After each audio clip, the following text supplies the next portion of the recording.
Testing, test.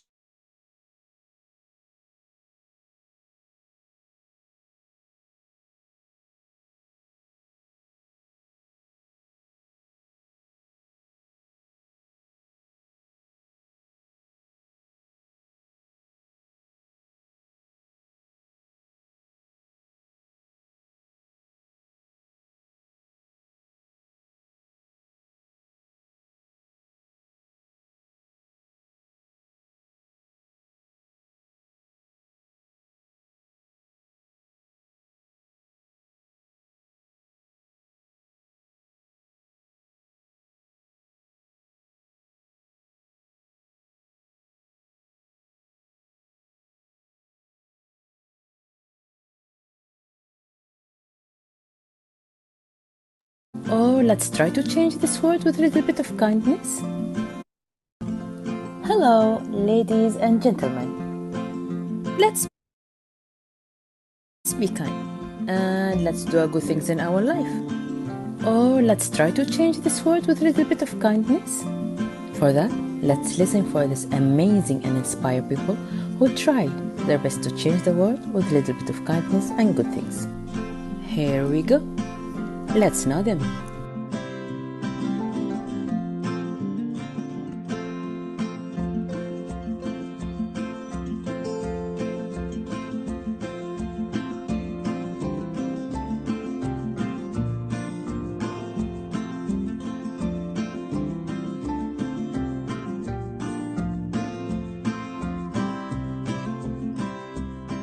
As I said before, let's be kind. Let's do good things. Have a nice day.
Hello, ladies and gentlemen. Let's be kind and let's do good things in our life. Or let's try to change this world with a little bit of kindness. For that, let's listen for this amazing and inspired people who tried their best to change the world with a little bit of kindness and good things. Here we go. Let's know them.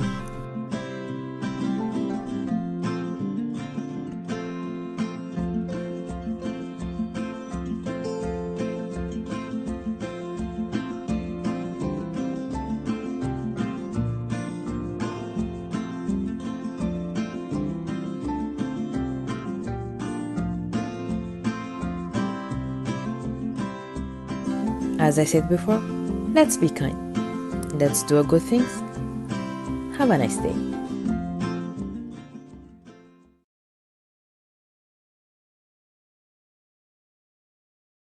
أعوذ بالله من الشيطان الرجيم.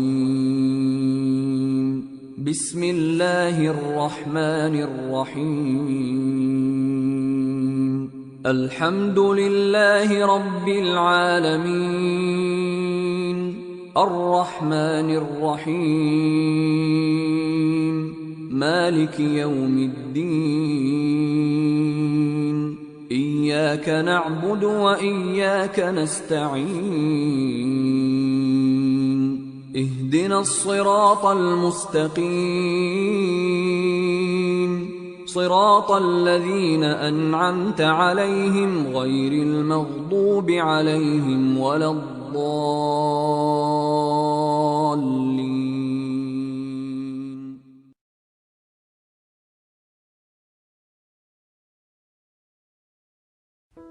لنكن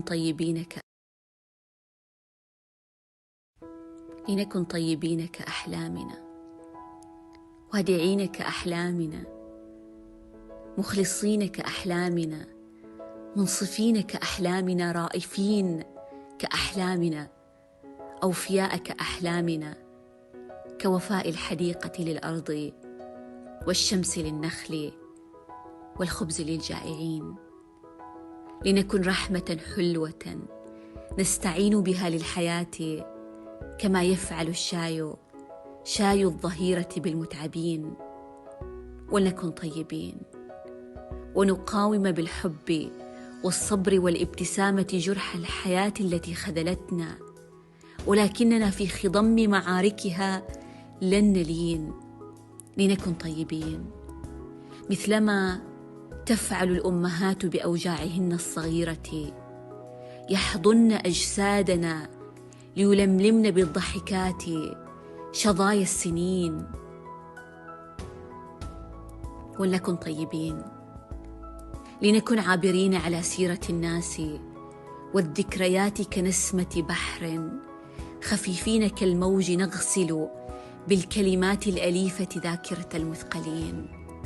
لنكن طيبين فالحياة الصغيرة، هذه الحياة الصغيرة أصغر من أن نمر على دربها غاضبين. ولنكن طيبين.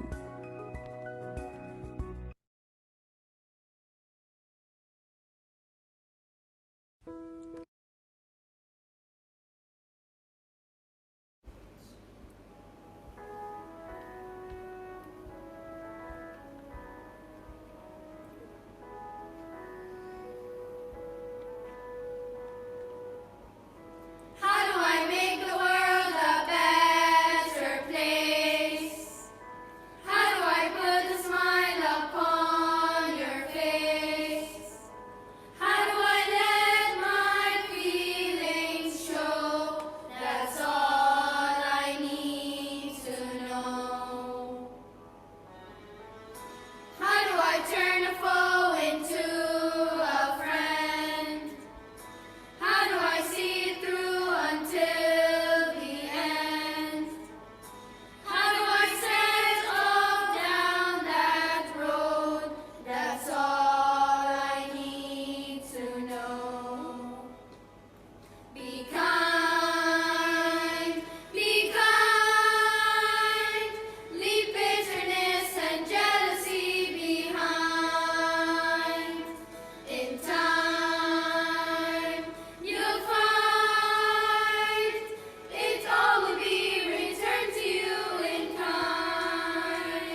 السلام عليكم جميعا، ينسمع الصوت؟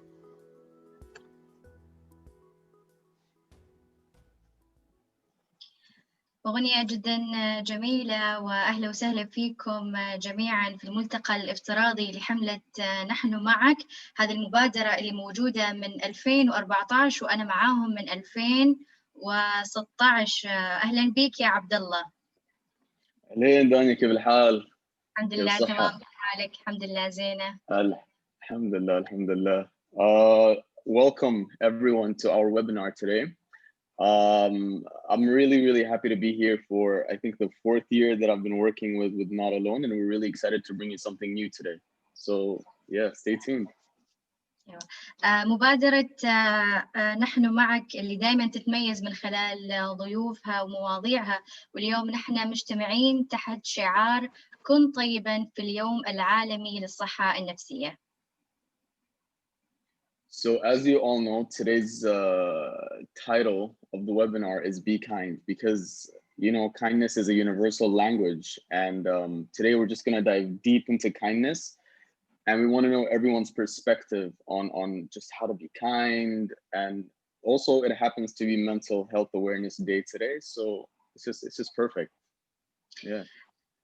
خلينا نكون الحين مع جناب السيدة بسمة السعيد، وهي أخصائية نفسية إكلينيكية ومتخصصة في العلاج السلوكي والتنويم الإيحائي، وهي مؤسسة عيادة همسات السكون للصحة النفسية وحملة نحن معك للتوعية بالصحة النفسية، وهي الرئيس الفخري لفريق التراث العماني. وأيضا بتكون معنا صاحبة السمو السيدة تغريد بن تركي السعيد، وهي أستاذ مساعد بقسم علم النفس في جامعة السلطان قابوس، وهي مؤسسة ومالكة مركز وحضانة كتابي جليسي، وعضوة في حملة نحن معك.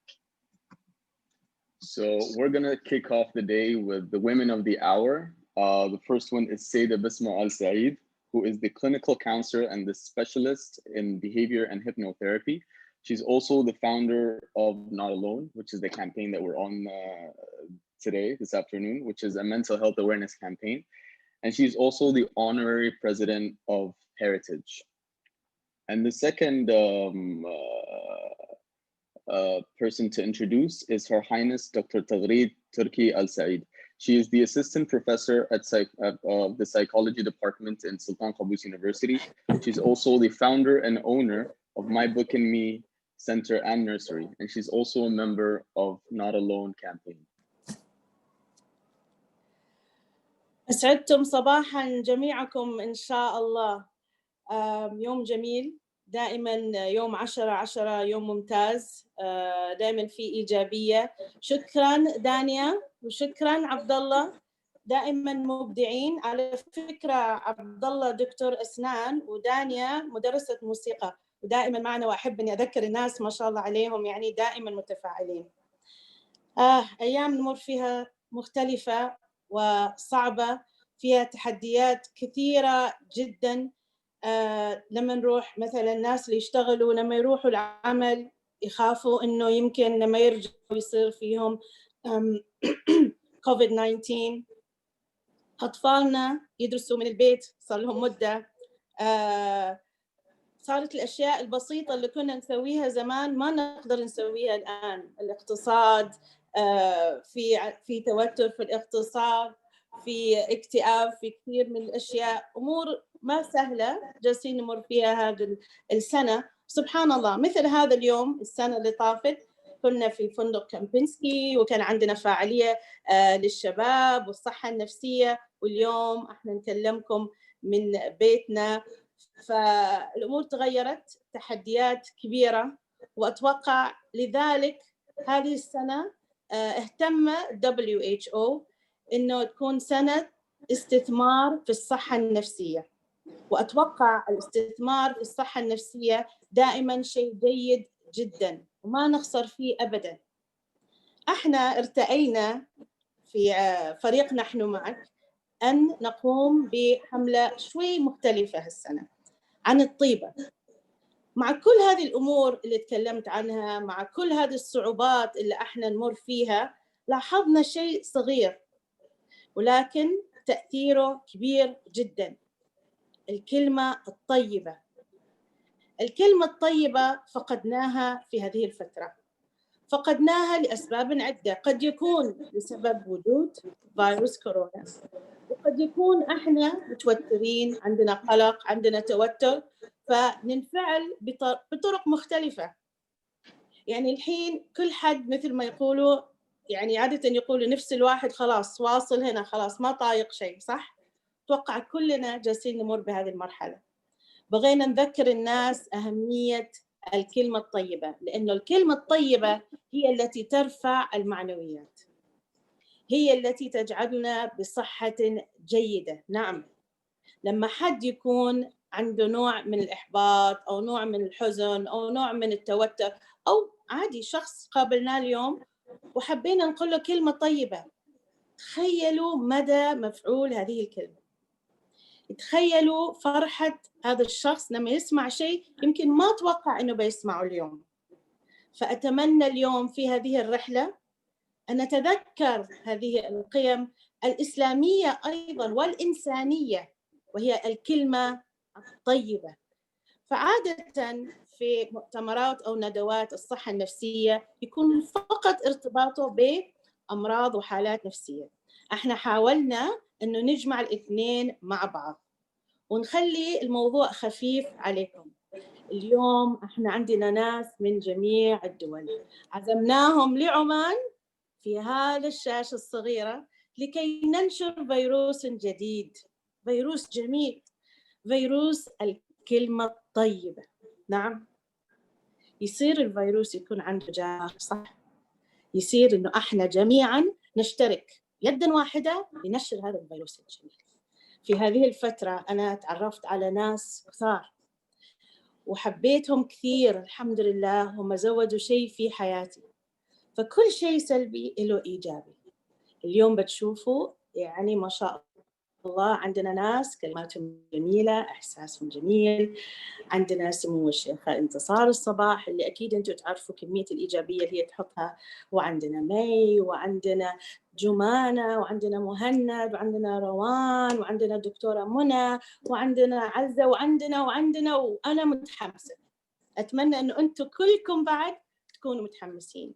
الاستثمار الاستثمار الاستثمار في الصحة النفسية والكلمة الطيبة جدا جدا مهمة.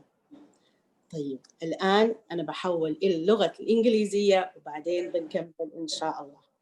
شكرا على تواجدكم معنا اليوم، وما عليه صبروا علينا شوي، مرات التكنولوجي عليه حركات. طيب. Good afternoon to all of you. I'm so happy you're here today. Today is a very nice day. It's 10/10/2020.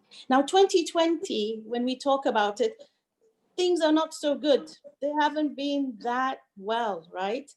There's been trouble in the economy. There's been trouble in health. There's been problems going to work. You're scared. Oh my God, I'm going to go to work. What's going to happen? My kids are social with their studying, social distancing. We have a lockdown. Now everything is okay. Then we have another lockdown. Things are not going as we thought it would go, but that is life. That is life. And I think one of the most important things that the WHO talked about this year was investment in mental health. I find it essential. Very, very, very important. And we felt, my amazing team, which I want to thank them today from now and not wait till the end. Thank you all for all the efforts that you do. We thought, why not talk about being kind? Yes, being kind, that we have been taught since a very young age to do, but we seem to have forgotten it. We've seemed to have forgotten to say nice words. We see this in the social media. We see this around us. We see this when we pick up the phone and we talk to someone. They most likely are having a bad day, but there is no nice words happening there. So seeing that this is a negative part when we talk about COVID, but there's so many positive parts if we try and look clearly. One of them is getting to learn or getting to know new people. The other thing, which again, as I said, it might be small and easy, but it has a huge impact, and that is being kind. Your immunity system goes up. When you hear a kind word, you feel so good. When you just say, thank you, you're amazing, it feels so good. But you know what? And somebody said that, and you're going to hear amazing videos today. If you're not kind to yourself, you can't be kind to others, right? So let's start with ourselves. And you will hear the amazing woman say that today in one of our talks. We have an amazing lineup for you from all around the world. We have amazing positive vibes. We have our Highness, Sheikha Intisar. We're going to kick off with her. We have May. We have Jumana, Mohannad, Rawan. I don't want to forget anyone. Azza. All of you are amazing. Dr. Munna, Dr. Mariam. We have from Lebanon. We have from the UAE. We have from the UK, Suki. Everyone is here. And it's a whole, let's try and think that today is a family day and we're all gathered, even though we can't really be together, we're social distancing, but we're on the screen and we're there with our heart and soul. Be kind, be kind, be kind, as the lovely kid said in that song. So have an amazing day, enjoy every bit of it. Please, please be patient with us. If any tech something happened, you know how it is. And I want to thank Dan and Abdullah for their amazing efforts. Thank you so much.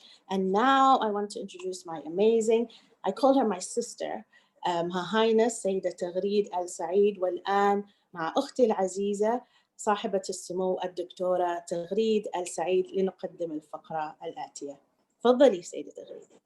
السلام عليكم ورحمة الله وبركاته. مساء الخير جميعا وأهلا وسهلا معنا في فعاليات عدة، ولكن يعتبر الملتقى الثالث بالنسبة لأكتوبر. طبعا نحن نقيم في كما ذكر جناب السيدة بسمة في شهر 5 وفي شهر 10، حتى لو كان في العالم الافتراضي، ولكن نحن جدا نكون سعيدين به، لأنه هو كما قلنا في البداية بسبب الظروف هذه تباعد جسدي، تباعد في المكان مكاني، وليس تباعد اجتماعي، ليس تباعد روحي، ليس تباعد في الجوانب الأخرى. وهذا الدليل أنه نحن اليوم عندنا ضيوف من تقريبا معظم القارات ومعظم دول العالم، وحتى المقيمين في عمان من جنسيات أخرى ومن وافدين ومن مقيمين وغيرهم. يبدلنا على شيء أنه هذا العالم قرية صغيرة، وأنه نحن نشترك في الموضوعات.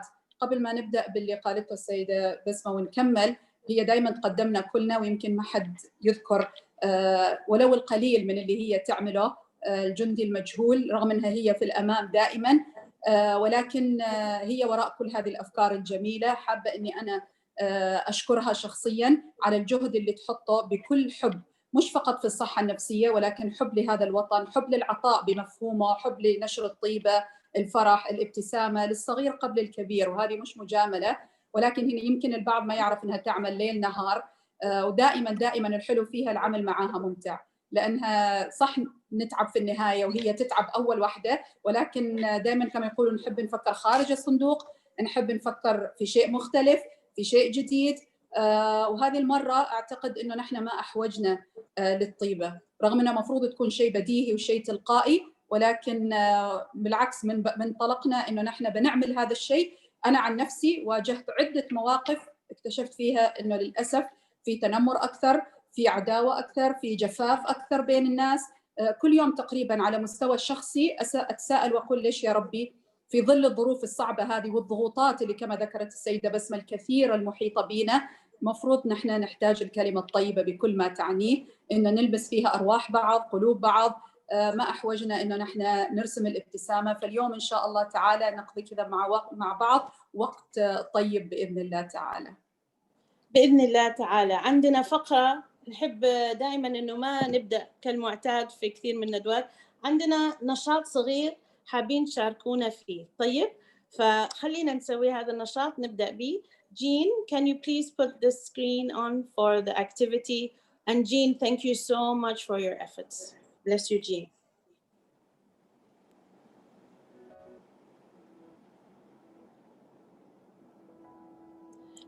هنا بتشوفوا في سؤالين، في بالعربي وفي بالإنجليزي. هذه الفرصة لكم أنتم أنكم تجاوبوا هذه الأسئلة في الشات. طيب بنبدأ بالسؤال بالعربي.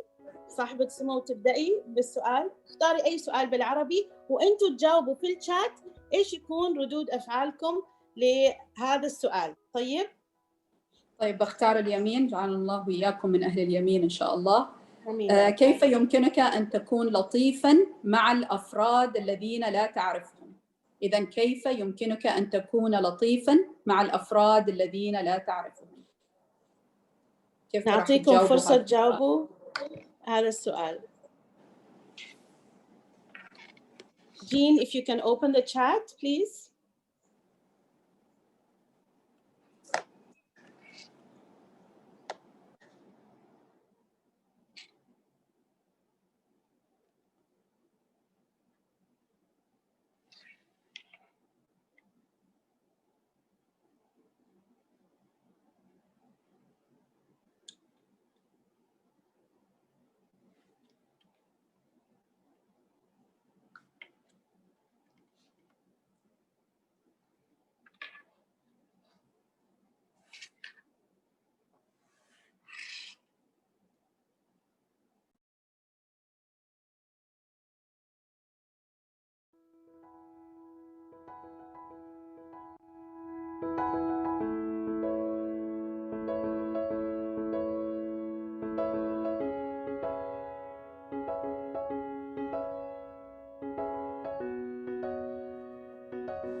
طبعاً إذا خبرك صاحبة سمو، على فكرة إنه أنا كان وضعي قبل شوي كان لازق كله فروزن سكرين.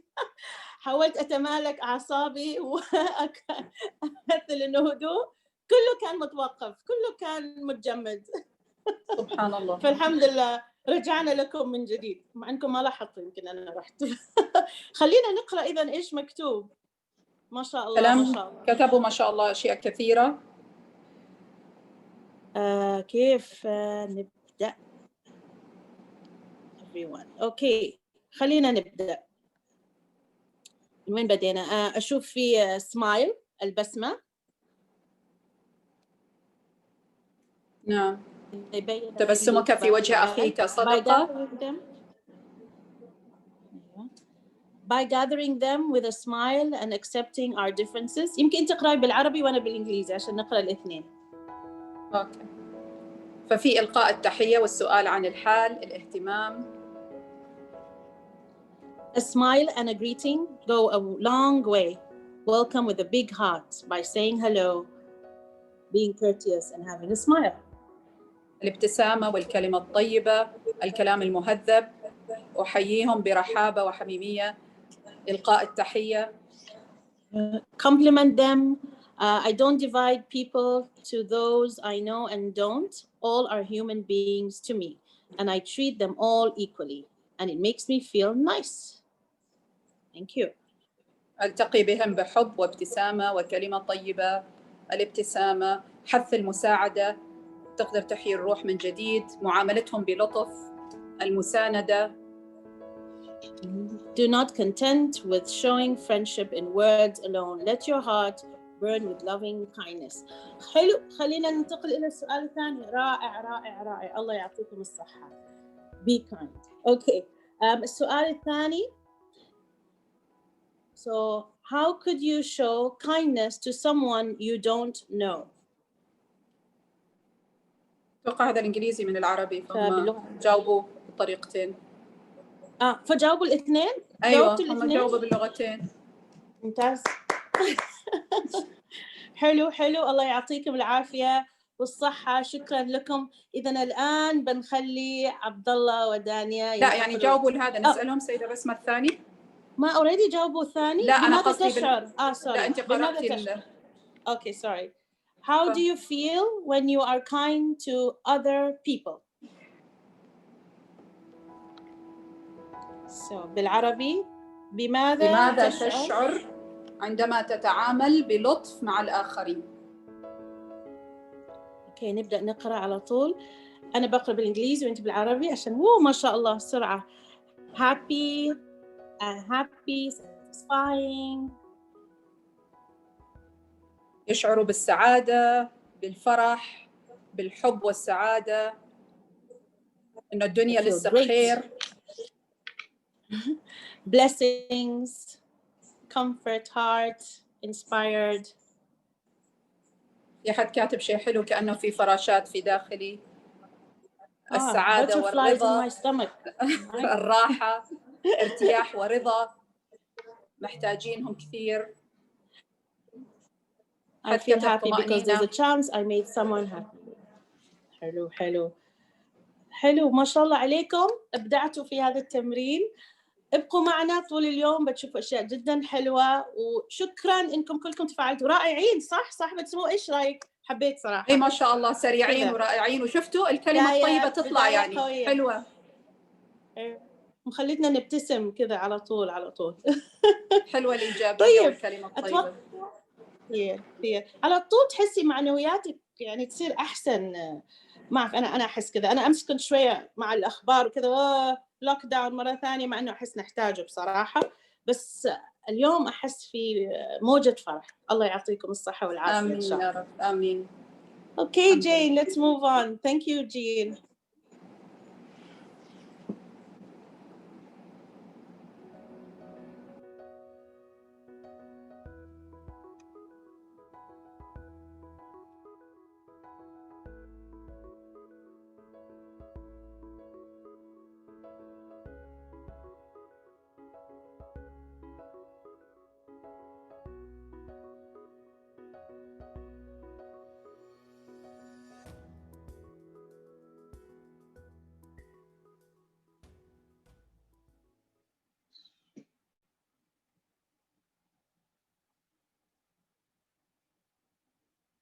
Dania, are you there?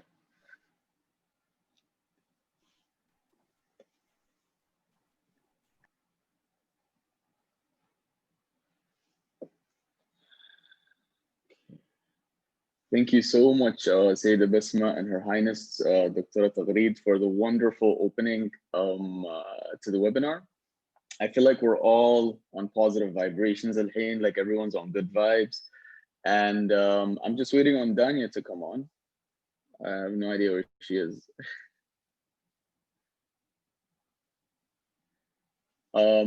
But without further ado, we're going to introduce our first speaker, but I'm going to let Sayyida Basma introduce her to you guys. أنا موجودة. بس كان شكرا سيدة بسمة. شكرا سيدة بسمة، وشكرا سيدة تغريد. الحين نترككم معاهم عشان يقدموا لنا الشيخة انتصار.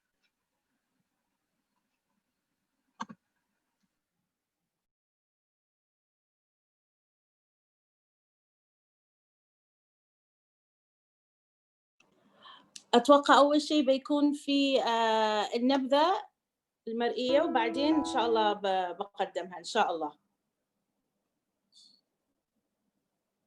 So Jane, can we have the clip please? Sheikha Intisar Salim Al-Ali AlSabah is a princess from Kuwait's royal family. She is the founder and editorial director of Lulua Publishing and the founder of Al-Nuwair Positivity Initiative, which is a non-profit initiative considered to be her biggest contribution to date to her beloved country, Kuwait.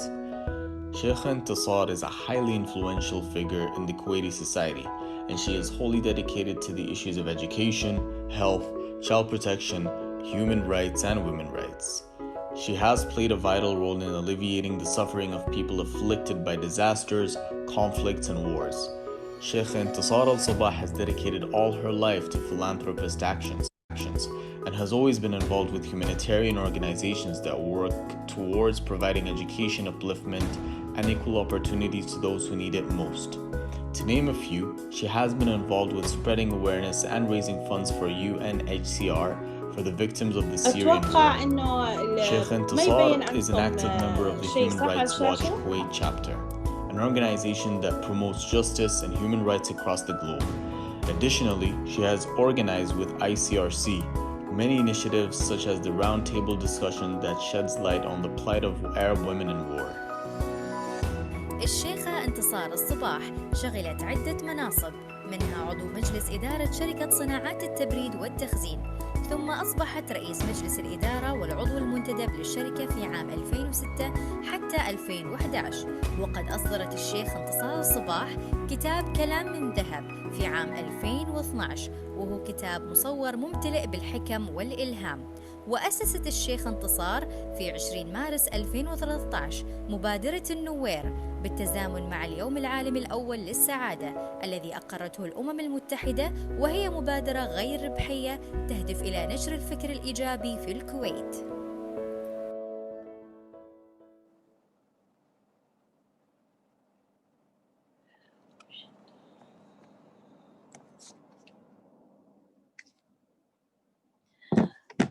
Jean, can you please press the video so I can come on the screen? Thank you.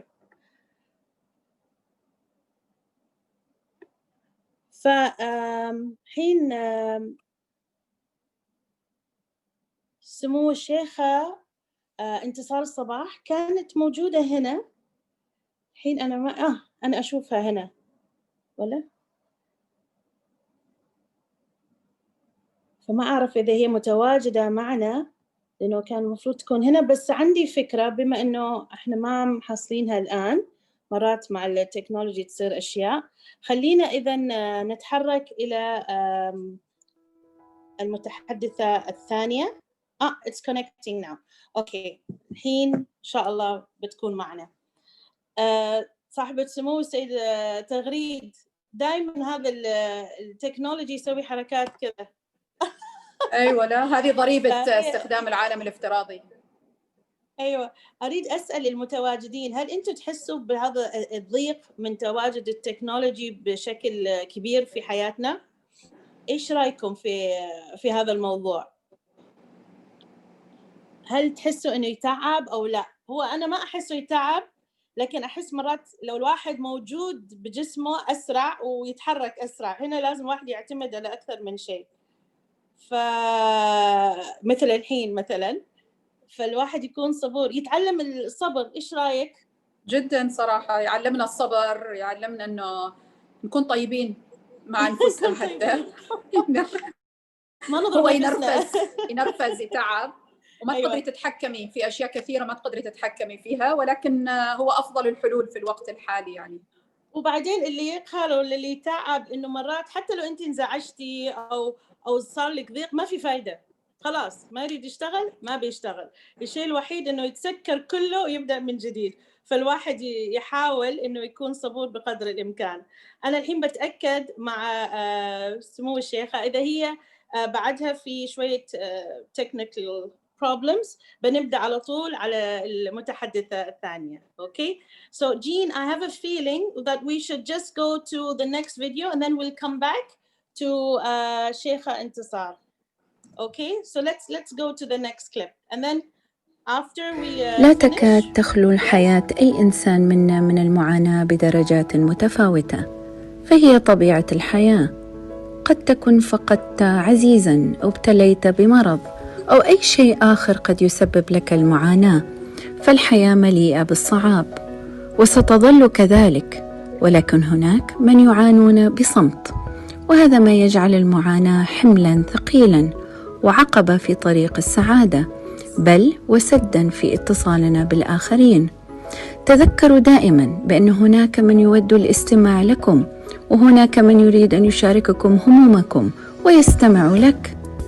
تذكر بأن تعبيرك عن ما في نفسك قد يشكل نقطة تلاق مع أحدهم، ولربما كان بوابة إلى عوالم أرحب.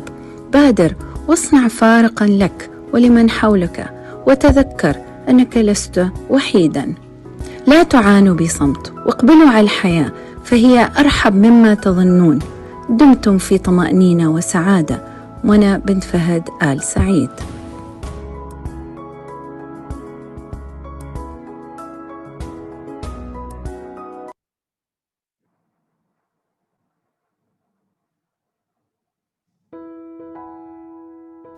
Sheikha Intisar Salim Al Ali AlSabah is a princess from Kuwait's royal family. She is the founder and editorial director of Lulu Publishing and the founder of Al Positivity Initiative, which is a non-profit initiative considered to be her biggest contribution to date to her beloved country, Kuwait.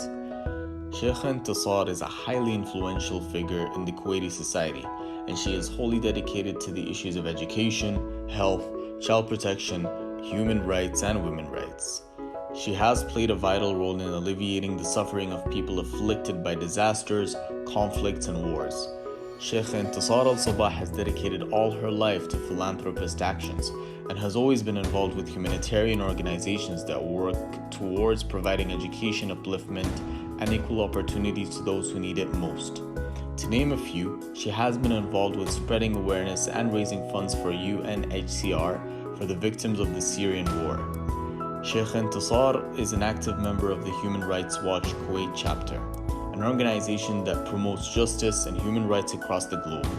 Additionally, she has organized with ICRC many initiatives such as the roundtable discussion that sheds light on the plight of Arab women in war. الشيخة انتصار الصباح شغلت عدة مناصب، منها عضو مجلس إدارة شركة صناعات التبريد والتخزين، ثم أصبحت رئيس مجلس الإدارة والعضو المنتدب للشركة في عام 2006 حتى 2011. وقد أصدرت الشيخ انتصار الصباح كتاب كلام من ذهب في عام 2012، وهو كتاب مصور ممتلئ بالحكم والإلهام. وأسست الشيخ انتصار في 20 مارس 2013 مبادرة النوير بالتزامن مع اليوم العالمي الأول للسعادة الذي أقرته الأمم المتحدة، وهي مبادرة غير ربحية تهدف إلى نشر الفكر الإيجابي في الكويت.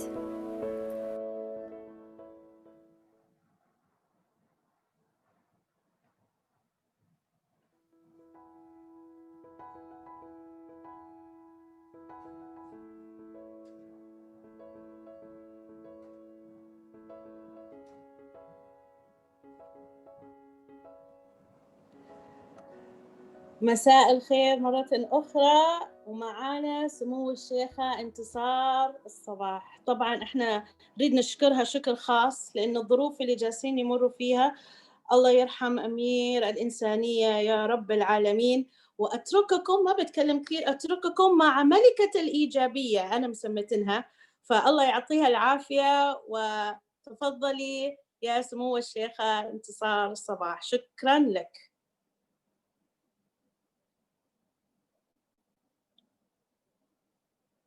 And the mic needs to be unmuted.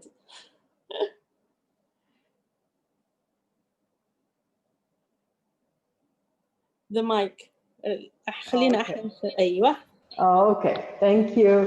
شوفوا اليوم أول شيء I had to be was to be kind to myself.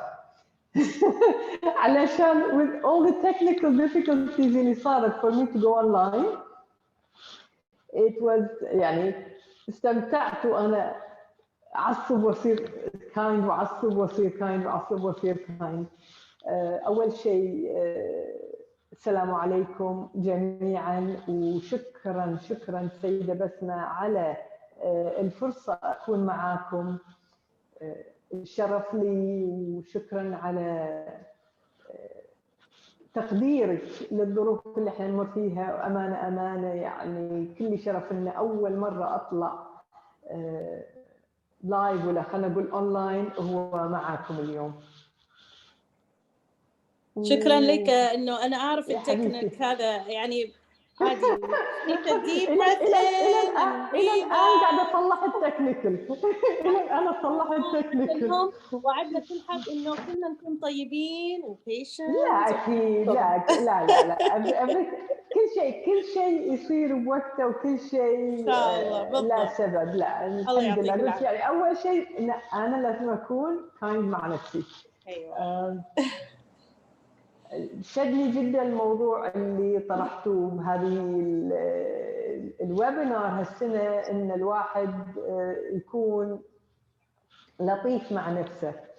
ويمكن أنا عندي باع طويل من البحث عن اللطف، ودائما كنت أبحث عنه في الماضي. أبي أكون لطيفة مع الآخرين، أبي أكون لطيفة مع الآخرين. ويمكن تربينا كوني أنا رحت مدرسة إنجليزية فوايد عندنا الأخلاق شيء مهم، فدائما لازم نقول لو سمحت شكرا، فعلمونا الأخلاقيات، ولكن اللي نسوا يعلمونا الأخلاقيات مع نفسنا. يعني تعلمت من وأنا صغيرة أقول حق الناس شكرا، أقول حق الناس لو سمحتوا، ولكن اللي اكتشفته وللأسف أو الحمد لله اكتشفت على كبر إني كنت ما أمارس هالأخلاقيات مع نفسي. دائما أنا أحاول، ولا ما أقول أحاول، دائما أنا أكون لطيفة مع الآخرين، ولكن للأسف أنا ما كنت لطيفة مع نفسي بتاتا. خلنا نسوي الكاميرا أحسن. فأنا ما كنت لطيفة مع نفسي بتاتا. فهذا الشيء تعلمت على كبر، تعلمت إن لما أكون لطيفة ورحومة ومؤدبة، هالكلمة مؤدبة مع نفسي، سبحان الله أدبي مع الآخرين يكون في مستوى أكبر، في مستوى ذهني أكبر، مستوى روحاني أكبر، لله الحمد. فأنا حبيت عنوان اليوم، وإذا في شيء واحد أقدر أقوله إن لازم اللطف نبدي مع نفسنا، لازم اللطف نبتدي مع نفسنا.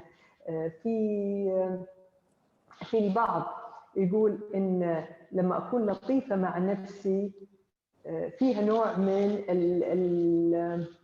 شلون تقول أنانية. لا، الأنانية هو عدم اللطف مع نفسنا، لأن من تجربتي ومن تجربة جميع اللي صدق ابتدوا في رحلة اللطف مع النفس، إن لما نحس في كمية الحب اللي نحب نفسنا، سبحان الله ينعكس في تقبلنا للناس، للآخرين، تقبلنا للكل، رقم واحد. رقم اثنين، انعكاس اللطف اللي أنا أعطيه حق نفسي على الآخرين. رقم ثلاثة، انعكاس الاحترام اللي أنا قاعد أحترمه حق نفسي على الآخرين.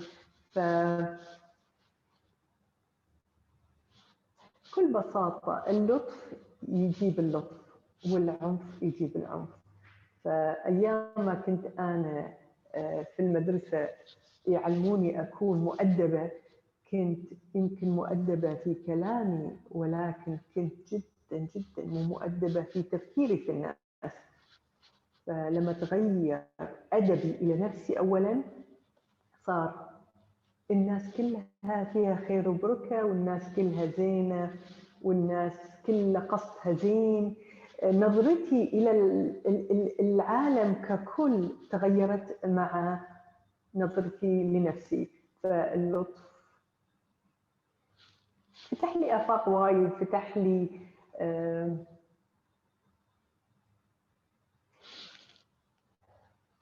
قلبي حق نفسي، وبالتالي إلى الآخرين. أنا حبيت أشارككم في مقالتين أنا كاتبتهم يمكن من 4 سنين إذا مو 5، ولكن إلى الآن ما زلت عند نفس الرأي، إنه اللطف يبتدي في أنفسنا. إذا نقدر نشارك بس بواحدة بس علشان أتكلم على شنو كنت نشوف اللي لابسه أزرق بعد إذنكم. طيب لحظات. فهذه أنا كتبت في القبس، قعدت يمكن 2 إلا كتبت 100 وفوق 100 وشوية مقالة، وكان هدفي من الكتابة هو إعطاء طريقة جديدة من المقالات اللي تكتب. فمقالاتي كلها كانت مبنية على تجاربي الشخصية وعلى تغيرات اللي قاعد تصير في تفكيري، وبالتالي في طريقتي في الحياة. فهذه كانت المقالة اسمها هديتي الباسمة. بكل بساطة ابتديت كل يوم الصبح أنا أشجع الكل يسوي نفس الشيء. كل يوم صبح أول ما تروحون، إذا كان بالغرفة ولا وأنتم بكرامة في الحمام، أول ما تشوفون وجهكم ابتسموا حق انعكاس وجهكم في المرآة. وإذا تقدرون تقولون أحبك حق الانعكاس حق الوجه اللي تشوفونه، بعد أحلى وأحلى. مثل ما دائما يقولون لا تكاد تخلو الحياة، مثل ما يقولون الابتسامة صدقة، فما بالك أن نبتدي هذه الصدقة لأنفسنا، لروحنا، لخلق ربي العظيم إحنا. فنبتدي الصبح ابتسامة حق نفسنا، وراح نلاقي سهولة كبيرة في الابتسامة للآخرين. نحب نفسنا وراح نلاقي حب كبير للآخرين. نبتدي في اللطف مع نفسنا وراح نلاقي سبحان الله لطف طبيعي أوتوماتيكي بدون أي تفكير مع الآخرين. اليوم العنوان اللطف، وبما أني أنا بادية هذا المؤتمر ولا خلينا نقول الملتقى الجميل عن اللطف، إذا أقدر أطلب من كل شخص كل يوم يبتسم حق نفسه، كل يوم يقول حق نفسه أحبك أحبك أحب بلغتكم. لأن من تجربتي صدقوني لما بديتها مع نفسي صارت مع الكل.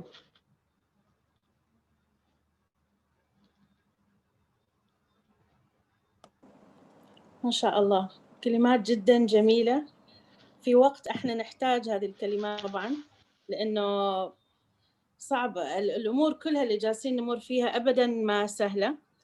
فأنا عارفة يعني كل شيء بس الحمد لله رب العالمين نتعلم. شوفي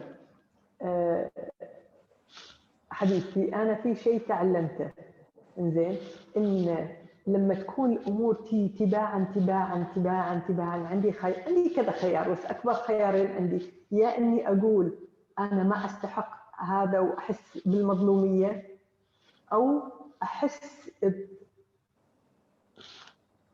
في تقدير ربي لي لدرجة إنه يدري إني أنا قادرة أشيل هذه الأشياء اللي قاعدتيني، وإني قادرة أتعلم منها، وإني قادرة عليها وقادرة أتعلم منها وقادرة أرتقي من وراها. فهذا اللطف حتى في حسن الظن في الله. اللطف مو كلمة أنا لطيف وأنا لطيفة وأنا داخل راسي، يعني أنا كنت أمانة أنا أقول لو سمحتوا داخل راسي سب الناس، ولكن ظاهري إني أنا لطيفة. الحين أنا لطيفة وداخلي لطيف. فشدي أنا دائما أقول نبتدي بنفسنا، علشان إذا ابتدينا مع الناس هو عدم اللطف مع الذات، هو عدم تقدير الذات، هو بكل أمانة عدم الامتنان لعطايا ربي. ربي عطانا إحنا أول، بعدين عطانا الناس. صحيح. فنبتدي مع نفسنا وبعدين يصير مع الناس. صحيح. أنا قريت مرة شيء جدا جميل، إنه الله عز وجل لما تولدنا يحبنا كلنا، فإذا الله عز وجل يحبنا كلنا هذا أهم شيء عندنا، هذا الحب أهم شيء عندنا. ومثل ما أنت قلتي وتفضلتي يبدأ بينا إحنا. شكرا لك، شكرا إنك حضرتي معنا اليوم صراحة، يعني بداية حلوة، وإنه إحنا نسمع هذه الإيجابية رغم كل الظروف. بالعكس هذه تعطينا طاقة وترفع المعنويات. مع كل الظروف لازم أكون فيني حسن الظن في ربي. نعم. هذا الحب حق ربي وهذا الامتنان حق عطايا ربي، في نوع من اللطف. ما أنا عارفة اللطف اللي جايني، ربي لطف فينا لله الحمد، يلطف فينا كل يوم. فواجبنا ربي يعطينا، إحنا نعطي نفسنا وبعدين نقدر نعطي الآخرين. صحيح. شكرا. حظل اكرر دائما يعني معلي انا صايره مثل اسطوانه المشلوخه اللي تكرر لاني انا ما كنت استوعب شنو معنات اللطف مع الذات. يعني بالمقاله اذا صدف اي بالنص قدرنا نحطها، كنت اعتبر اللطف ضعف. اللطف مع الذات ضعف. في ناس تعتبره انانيه، انا كنت اعتبره ضعف علشان كنت اظن وانا مخدوعه في ظني يعني ان اللطف معناته انا ما راح اسوي، اللطف معناته راح اصير كسلانه، اللطف معناته ما استحق كل اللي يجيني عشان ما قاعد اسوي شيء عليه. اللطف معناته انا ماني ذكيه. وايد اشياء كان اللطف يبين عندي كانه ضعف. صح. ولكن مع اللطف صرت اسوي اكثر في وقت اقل، لان ما عندي هذه التعنيف الداخلي اللي يقول لي يا غبيه ليش سويتي بهالطريقه، المفروض تسويها بالطريقه الثانيه، يا ما تفهمي. كل هذا التعنيف الداخلي راح تلاشى. فصرت اسوي دبل في نص الوقت، لان ما عندي تعبير ريلي على البنزين فقط، ولا مو ضروري على البنزين، على احنا نقول بالكويتي حد الدعسه يعني. على البنزين انا كروزنج، اوكي، ماني رايحه 180، لا انا كروزنج، ولكن ما في لا مطبات ذهنيه، لا مطبات نفسيه، لا ديتورز من التعنيف. لا، اللطف مثل لما صرت لطيفه مع نفسي قدرت اسوي اكثر في وقت اقل، وانا مستثمر. شوفي حتى مع التكنيكال ديفيكولتيز كل شيء اخترق عندي اليوم. الايباد ما يشتغل، الكمبيوتر ما يشتغل يعني، وكان عندي موعد فما كان عندي يعني ما كان عندي نص ساعه اسمع كل شيء. فطول الوقت قاعده عادي. بالعكس حلو، واللي يصير في الاخر على الله. ايوه بالضبط. يعني اول كنت اعنف نفسي ليش ما قعدت قبل بساعه سنعت، يعني كل هذا الكلام ياتي الحين وقف لله. اتوقع احنا كلنا نفكر بهالطريقه على فكره، ويمكن اليوم كثير من الناس بيتذكروا هذه الجمل، انه احنا كثير ما طيبين لنفسنا، دائما نحاسب نفسنا كثير ونحس فعلا انه لا انا طيبه اذا انا تافهه، او انا ليش كذا طيبه، انا لازم اكون ما طيب. يعني هذه الاشياء تراود الانسان. فشكرا لهذه النقاط، لانه اتوقع والناس في الشات يقدروا يقولوا اذا هم يحسوا كذا او لا، بس انا حاسه انه هذا الكلام انا عن نفسي مريت به اللي انت جالسه تقولي، فقادره اني افهم هالنقطه بوضوح، يعني بوضوح شامل. الحمد لله. الحمد لله. اقدر اختمها بعد اذنك بشيء واحد؟ تفضلي. اكيد. اللطف مع النفس معناته ما اسمح حق اي شخص يستغلني، ما اسمح لاي شخص يأذيني، ما اسمح لاي شخص حتى يسوء الظن فيني، لاني متى وغريب الدائره اللطف. لاني لما صرت لطيفه مع نفسي سقطت جميع الاشياء اللي كانت تعنفني. مثلا لما يجي احد يطلبني شيء وانا ما ابي اعطيه، اول كنت اعطيه واعنف، فكريا اعنف هالشخص، ليش يطلب مني؟ مو حقه. ما الحين اشكره لان افكر فيني، واعتذر بكل لطافه عن تلبيه طلبه او طلبها. فهذا اللطف اني انا لطيفه مع نفسي، فما اخلي احد، ما اعطي احد شيء انا ما ابي اعطيه. هذه تكمله اللطف. يعني مو احد يهيني وانا لطيفه اقول له شكرا، هذا مو لطف، هذا تعنيف للذات. انا ابي انبه ان اللطف مو ان احد ياذيني وانا اقول لا الله يحاسبه، ابدا، هذا مو لطف، هذا تعنيف للذات. اذا احد ياذيني ابتعد عنه، اوخر، انزين، اسوي اللي اقدر اسويه، ولكن مو ضروري اعنفه. اللطف اني ما اقبل التعنيف ولا عنف. فاللطف مو انانيه، بالعكس اللطف منتهى التواضع. اللطف ما يسبب الكسل، بالعكس اللطف يزيد الإمكانيات الداخلية ونبدي نشوفها. والرقم الثلاثة، اللطف يوقف عنا تأذية نفسنا من خلال أشخاص قدامنا. فمع اللطف مع نفسي أنا ما أسمح حق أي حد يأذيني ولا يستغلني ولا يسبني، هذا كلها ممنوعات ما دامني أنا لطيفة مع نفسي. وسبحان الله الناس توقف وتصير لطيفة معانا بطريقة ما تخيلناها. فأنا راح أنهي كلامي هنا، وشكرا جزيلا على الفرصة لحضورك. بالعكس احنا شاكرين لك وعلى صمودك and you challenge yourself رغم التكنيكال. وظلي معنا إذا عندك وقت إن شاء الله تنورينا. أكيد أنا معكم. والله يعطيك العافية. شكرا حبيبة قلبي. شكرا لك. عبد الله دانيا تفضل. شكرا.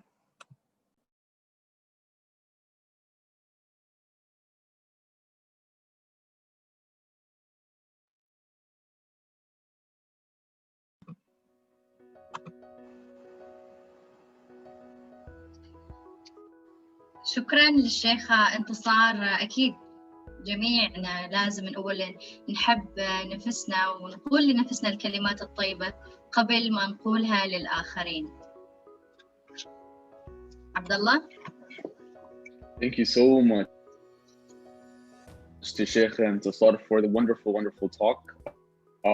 It was extremely insightful, very enlightening, and I'm sure it touched everyone's heart. I mean, I for sure did. Thank you so much, Intisar and Sayyida Bas for the wonderful. It was great. الحين بتكون معانا الفاضلة عزة محمد، بس أول شيء خلونا نشوف التقرير عنها.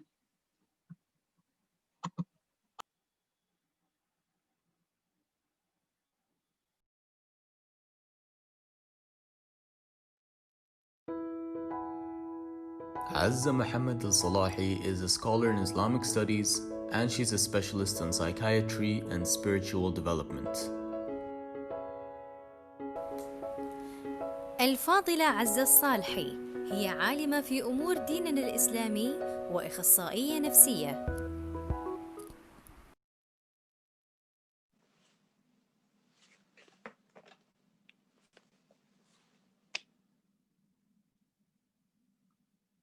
السلام عليكم ورحمة الله وبركاته.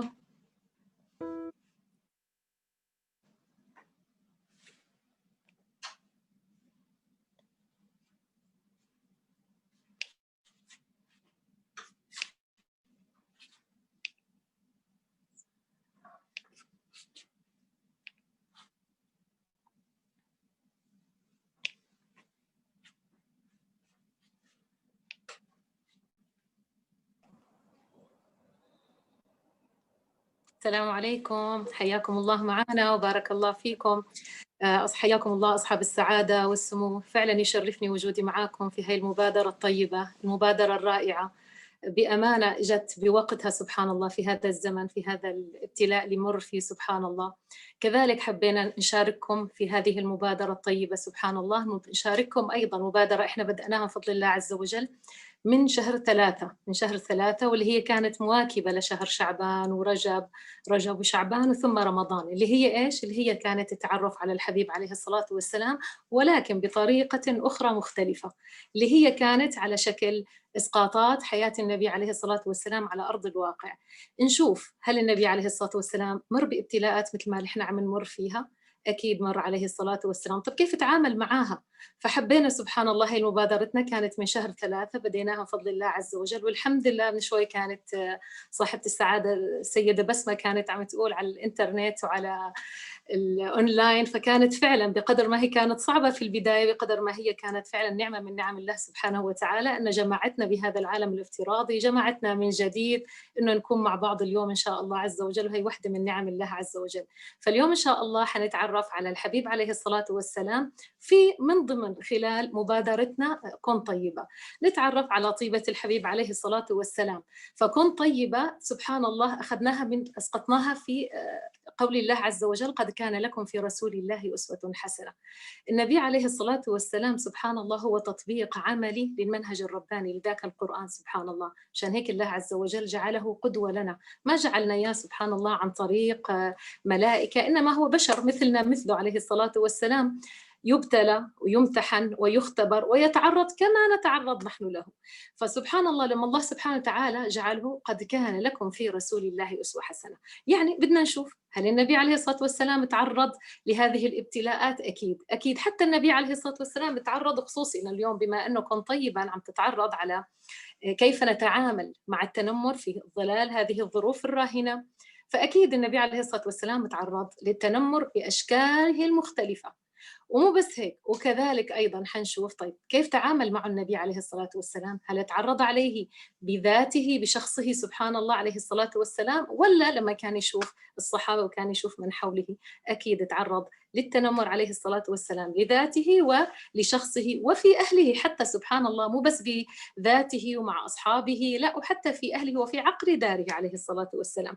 حنتعرض مثلا، نعرف إحنا أن التنمر هو جسدي لفظي رمزي، هل النبي عليه الصلاة والسلام؟ تعالوا نشوف. فالحبيب عليه الصلاة والسلام تعرض للتنمر في أهله ومن المسلمين ومن غير المسلمين ومن أهله أيضا، ما بس تعرض للتنمر في أهله وفي صحابته وأحبابه، لا، وتعرض للتنمر من قبل أهله ومن قبل المسلمين ومن قبل غير المسلمين. لكن كيف تعايش معهم الحبيب عليه الصلاة والسلام؟ كيف كان تعامله حبيبي صلى الله عليه وسلم مع هؤلاء جميعا؟ حنلاقي مثلا، حنعرضها اليوم بس على شكل قصص، أنا عارفة الوقت ضيق وما حنطيل عليكم، هي ليست إلا إسقاطات بسيطة خفيفة. مثلا الحبيب عليه الصلاة والسلام في التنمر الجسدي الذي تعرض له، نحن بنعرف كلياتنا قصة الحبيب صلى الله عليه وسلم مع جاره اليهودي، وهي بتفرجينا التنمر اللي كان يتعرض عليه جسديا عليه الصلاة والسلام، وسبحان الله من مين؟ من غير مسلم اللي هو جاره اليهودي. الكل يمكن بيعرفها هذه القصة، اللي هو إنه كان حبيبي صلى الله عليه وسلم كل ما يصبح الصبح وطالع من بيته، كل ما بيكون طالع يلاقي كومة أشواك وتكرمون أوساخ على باب بيته صلى الله عليه وسلم، كل يوم يزيحها. ومن وين هذه الأوساخ ومن وين هذه الأشواك؟ من جاره اليهودي. كان يأخذ هذه الأشواك ويزيحها، يوديها إلى وين؟ إلى القمامة، إلى سلة القمامة، إلى مكان رمي المخلفات، سبحان الله يرميها ويكمل طريقه صلى الله عليه وسلم كل يوم لحد ما إجا يوم وما وجد هذه الأشواك، فاستغرب خير إن شاء الله، فطلع لما كان طالع والتقى بالصحابة فسألهم ما بال جارينا، خير إن شاء الله، شو قصة جاري؟ فقدناه اليوم، مو عادته ما يحط لي الأوساخ اليوم. فقالوا له إنه كأنما هو مريض، يمكن أنه بعافية، يعني في شيء، في عنده أمر أو صحي. فمباشرة النبي عليه الصلاة والسلام أول ما رجع ما دخل بيته، رجع مباشرة وطرق عليه الباب وذهب ليعود، ودخل عليه إجا لعنده ليعوده ويزوره. فاليهودي فعلا كان مريض، فأول ما شاف النبي عليه الصلاة والسلام كان يبكي بكاء مرا مريرا من حسن أخلاق الحبيب عليه الصلاة والسلام ومن سوء أخلاقه. جاي يقول له فقدناك يا جار، خير يا جار. تخيلوا شو اللي فقده، فقد الأشواك، فقد الأوساخ، ما فقد طبق حلوى من الصباح، ما فقد كلمة طيبة، ما فقد مسج صباح الخير، ما فقد دعوة صباحية اللي بنشوفها كل يوم فضل الله عز وجل، ما افتقد هي، افتقد أذية عليه الصلاة والسلام. ولما عرف إنه مريض ما قال إيه الحمد لله الله ردلي، الحمد لله إن الله يدافع عن الذين آمنوا، الحمد لله الله حينتقم لي، لا حبيبي صلى الله عليه وسلم مباشرة ذهب إليه ليعود له افتقدناك يا جار، خير. فهذا الجار لما شاف الحبيب صلى الله عليه وسلم جاي بهذه الهيئة بات يبكي، وأمر كل أبنائه أن يؤمنوا بالنبي عليه الصلاة والسلام. هو بيقولوا الله أعلم أنه ما استطاع أنه يسلم بأهله وقبيلته ولكن أمر كل أبنائه. هاي الهدية اللي النبي عليه الصلاة والسلام خرج فيها من هذا الموقف. الأمعاء، موقفه مع الأمعاء، كان مرة ساجد عند الكعبة، أحد كان ذابح جزور، فمباشرة جابوا أمعاء الجزور ووضعها على، تخيلوا أمعاء الجزور، الأمعاء وضعها على ظهر النبي عليه الصلاة والسلام. شو عمل حبيبي صلى الله عليه وسلم؟ أزاحها وأكمل إلى بيته، خلص صلاته وأزاح وراح على بيته، غير ملابسه ويغتسل ويتطهر منها. الحصى هذه نموذج لما تعرض له الحبيب صلى الله عليه وسلم في رحلته إلى الطائف.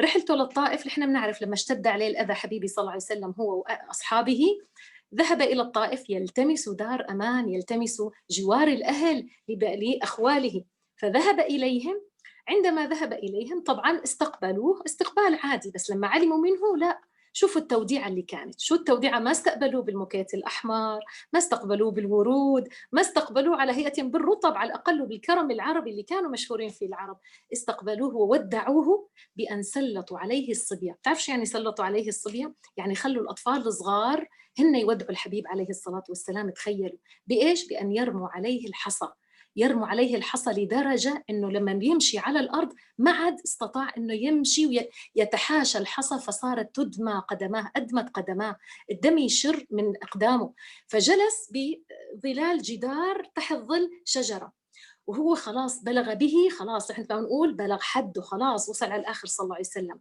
شو بتتخيلوا؟ دعا، رفع إيديه يدعو، فعلا جلس يدعو عليه الصلاة والسلام، ولكن ماذا يدعو؟ قاعد يدعي اللي هو دعاء المشهور: اللهم إني أشكو إليك ضعف قوتي وقلة حيلتي وهواني على الناس، أنت رب المستضعفين وأنت ربي، إلى من تكلني؟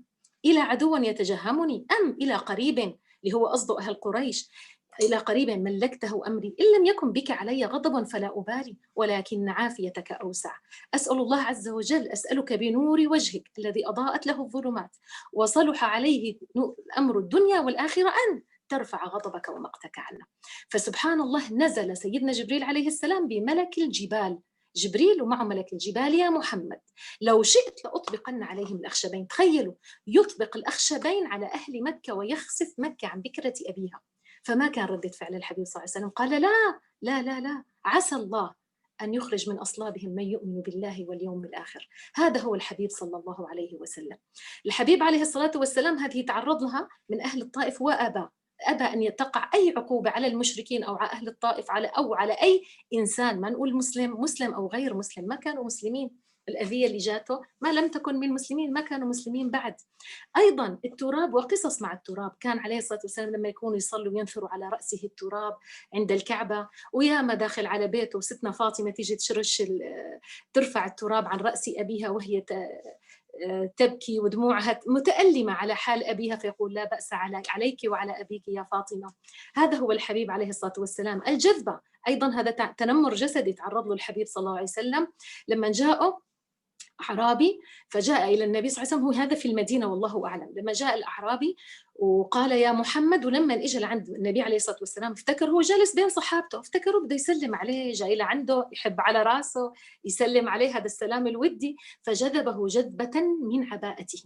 وحبيبي صلى الله عليه وسلم كانت عباءته خشنة قاسية، فعلمت العباءة على رقبة النبي عليه الصلاة والسلام، حفرت رقبة النبي صلى الله عليه وسلم. فلما شافوه بهذا الشكل الصحابة هبوا عليه. فشو قال له النبي؟ قال له على رسلكم. تخيلوا النبي عليه الصلاة والسلام عم يهدي الصحابة، قال على رسلكم، على رسلكم، دعوه اتركوه، على رسلكم. فهذا الأعرابي لما شاف هيك النبي عليه الصلاة والسلام عم يدافع عنه من الصحابة، خاف عليه من الصحابة، فحل يده شوي فقال حمل هاتين، كان جايب دابتين وبده يحملهم من مال الله، فقال حمل هاتين مما آتاك الله. فقال له الحبيب صلى الله عليه وسلم، قال إنما أنا عبد الله والمال ماله، فإن كان لك فستأخذ.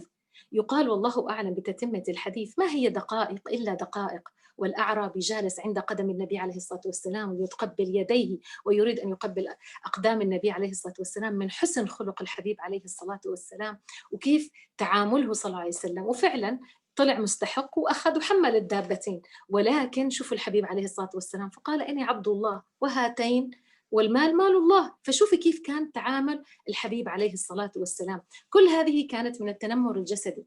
لما بنقول طيب والتنمر اللفظي تعرض له ولا ما تعرض له صلى الله عليه وسلم؟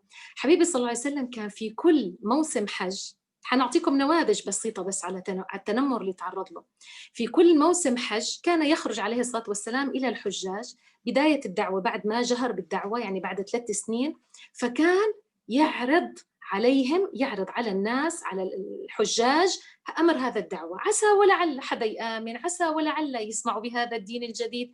فكان صلى الله عليه وسلم يعرض عليهم، وللأسف كان يمشي وراه، من اللي يمشي وراه؟ كان عمه ماشي وراه، عمه أبو جهل، هو عم يحكي حبيبي صلى الله عليه وسلم للناس يدعوهم ويخبرهم بأمر هذا الدين، بس ماشي وراه عمه أبو جهل ويقول لهم لا تصدقوه إنه ساحر، إنه كذاب، هذا ابن أخي وأنا أعلم الناس به. تعالوا نتخيل بهذا الموقف قديش صعب. أصعب الأذية وأصعب التنمر وأصعب الإساءة لما بتكون من مين؟ من الأهل ومن ذوي القربى، وأصعبها من الأحباب حتى لما تطلع من أحب الناس إلينا. تخيلوا أن النبي عليه الصلاة والسلام كان يبقى ماشي وعم يمشي وراه، لا تصدقوه، ساحر كذاب، ما التفت عليه وتخانق معه. شو عمل النبي؟ كان يتركه يتكلم، كان يتركه عليه الصلاة والسلام. تخيلوا أنا وياك الآن ولحنا قاعدين يطلع لنا حدا يقول لنا لا تصدقوها، هي نفس الكلام يصير علينا. هل تعرضنا؟ الله يغفر لنا، والله ما تعرضنا، الله يغفر لنا يا رب. يمكن بيطلع لنا ناس تتنمر علينا، ناس فعلا تستهزئ، كله بئر ينضح بما فيه. فشوفوا هذا هدي الحبيب عليه الصلاة والسلام. على الأقل هيك ملاذ لقلبنا إنه لما بنتعرض لا قدر الله لهيك مواقف نقول سبقنا إليها الحبيب عليه الصلاة والسلام، سبقنا إليها. ما في ابتلاء على فكرة، عشان هيك الله قال قد كان لكم في رسول الله أسوة حسنة. شو يعني؟ ما في ابتلاء يمر علينا على مر الزمان إلا ومر على الحبيب عليه الصلاة والسلام.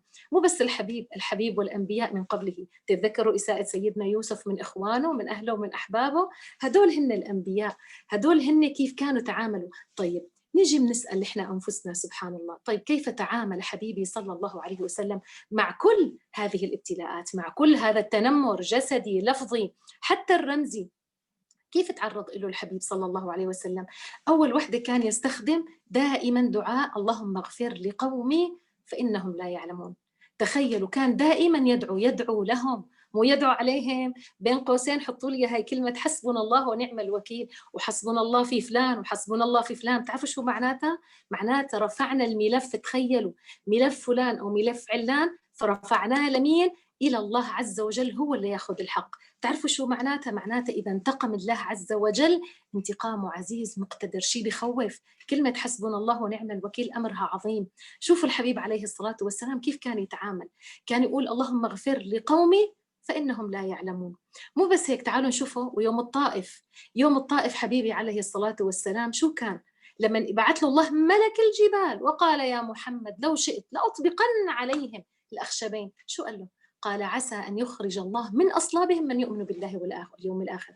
كان هدفه صلى الله عليه وسلم عسى ولعل أن يفوز بمن يتبنى هذا اليقين وهذا الإيمان وهذا الفكر. فهذا هو هديه من 1000 فوق 1400 سنة عم يعلمنا إنه كيف كان يتعامل حتى عسى ولعل. قديش صبر صلى الله عليه وسلم على الآخرين لتصل هذه الفكرة، ليصل هذا الدين إلينا. يوم فتح مكة تعرف شو يعني فتح مكة؟ يعني يوم النصر، يوم العز. تخيلوا دخل مكة فاتحا منتصرا عزيزا. لما دخل بدأ يلتقي، على فكرة التقى بناس مؤمنين كانوا فيه وما شايفينه إلى زمان، وفي ناس على فكرة التقى فيهم صلى الله عليه وسلم هن اللي كانوا عم يعذبوا الصحابة، هن اللي كانوا يستهزئوا فيه، هن اللي كانوا فعلا حتى لدرجة إنه في البداية أهدر دم 10 عليه الصلاة والسلام، إنه هدول وين ما شفتون يجب أن يقتلوا. ولكن لما إجوا بعضهم قابلوا النبي عليه الصلاة والسلام قالوا ماذا أنتم ماذا شافوا النبي فقالوا ماذا تظنون أني فاعل بكم؟ أم شو قالوا له؟ قالوا أخ كريم وابن أخ كريم. أم شو قال لهم حبيبي صلى الله عليه وسلم؟ قال اذهبوا فأنتم الطلقاء. تخيلوا كل هذا مثل ما سيدنا يوسف عليه السلام شو قال لما شاف إخواته بعد ما حطوه في غيابة الجب وبعد ما بيع في سوق العبيد، شو قال لهم؟ قال لا تثريب عليكم اليوم. مو بس هيك، مو مسامحين، لا، يغفر الله لي ولكم. ومن الإساءات أيضا اللي تعرض لها الحبيب عليه الصلاة والسلام حتى في أهله، حادثة الإفك تذكروها؟ حادثة الإفك في مين؟ في عقر دار النبي صلى الله عليه وسلم، في بيته، في أمنا عائشة رضي الله عنها. ماذا فعل 40 يوم وهو صابر على هذه الإذاءة، حتى على الإساءة، حتى الله سبحانه وتعالى أرسل له جل جلاله سبحانه وتعالى آيات تبرئ ستنا عائشة سبحان الله. وأيضا سبحان الله جبر للحبيب عليه الصلاة والسلام. هذا هو في الختام، وأصلي وأسلم على الحبيب عليه الصلاة والسلام. فعلا شرف كبير أن نكون مع بعض في هذه المبادرة، شرف لي سبحان الله أن يكرمني الله أن أكون معكم يمكن بعز الحبيب عليه الصلاة والسلام. جزاكم الله كل خير على حسن استماعكم، وإن شاء الله عسى ولعل تخيلوا أي أمر يعني ما نكون طيبين مع الآخرين إذا فعلا عم نعملها مثل اقتداء بالحبيب صلى الله عليه وسلم نحن نأخذ أجر مضاعف، أجر حسن الخلق صح وأجر هدي الحبيب. يعني أنا عم بعمل مثل النبي عليه الصلاة والسلام. وجزاكم الله كل خير وبارك الله فيكم وحياكم الله. شكرا أستاذة عزة، استفدنا كثير. اللهم صل وسلم على سيدنا محمد وعلى آله وصحبه أجمعين. أكيد كلنا لازم نقتدي برسولنا الكريم، خاصة في المواقف اللي ما أقدر أقول إنها تشابه، ولكن يعني نحن نمر أيضا بمواقف لازم نقتدي فيها بتصرفات رسولنا الكريم عليه الصلاة والسلام. جزاكم الله. الله يبارك فيكم. شكرا. عبد الله موجود معنا؟ موجود. Just wanted to say thank you so much للأستاذة عزة for the beautiful talk. I think all of our lives, especially as people from this society, we have always lived upon the Prophet, peace be upon him, and how he lived his life as a kind person, because he is the perfect example of a human being. So thank you so much, Ms. Azza, for the wonderful talk. Really appreciate it. الحين بتكون معانا الدكتورة منى رضا، بس أول شيء خلونا نشوف الفيديو والتقرير اللي عملناه. Hey guys, today I'm going to be talking about being kind. And if you guys want to be kind, I will teach you. So first, what you want to do is think about being kind and then do it. For an example, you should help others. And for another example, if any of your mother, dad, or your friends, if they enter your house, you should open the door for them to enter through. And you guys tell me what you did kind to be.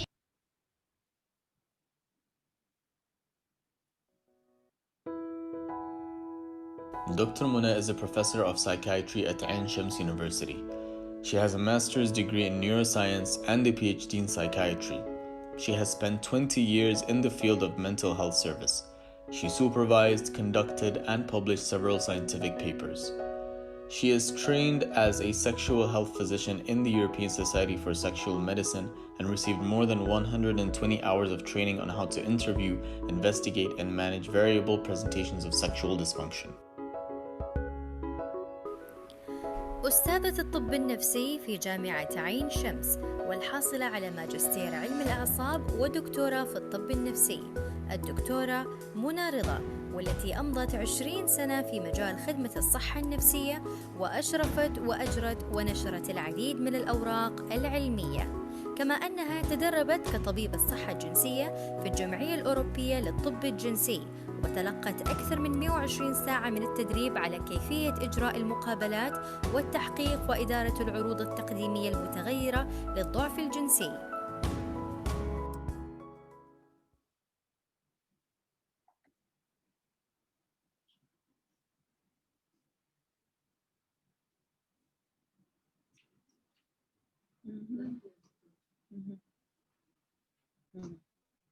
صباح الخير.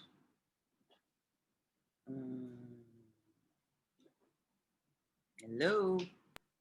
صباح النور والسرور. احنا هنا مساء الخير. تفضلي دكتورة منى. مساء الخير. بعتذر لكم عن من فرق مصر الحبيبة. تفضلي. شكرا، كتر خيركم. نسمعك ونراكي بوضوح. أشكرك جدا. أنا متشكرة جدا على الدعوة الكريمة دي من سمو الأميرة بسمة السعيد. I'm very happy and I'm very honored by this kind invitation. The campaign, the motive of the campaign is something we really need at the time being. We have all been under a lockdown for a long time. There has been a lot of events happening around. So I consider this campaign timing is super good. If I may share my screen so that I get into my talk immediately.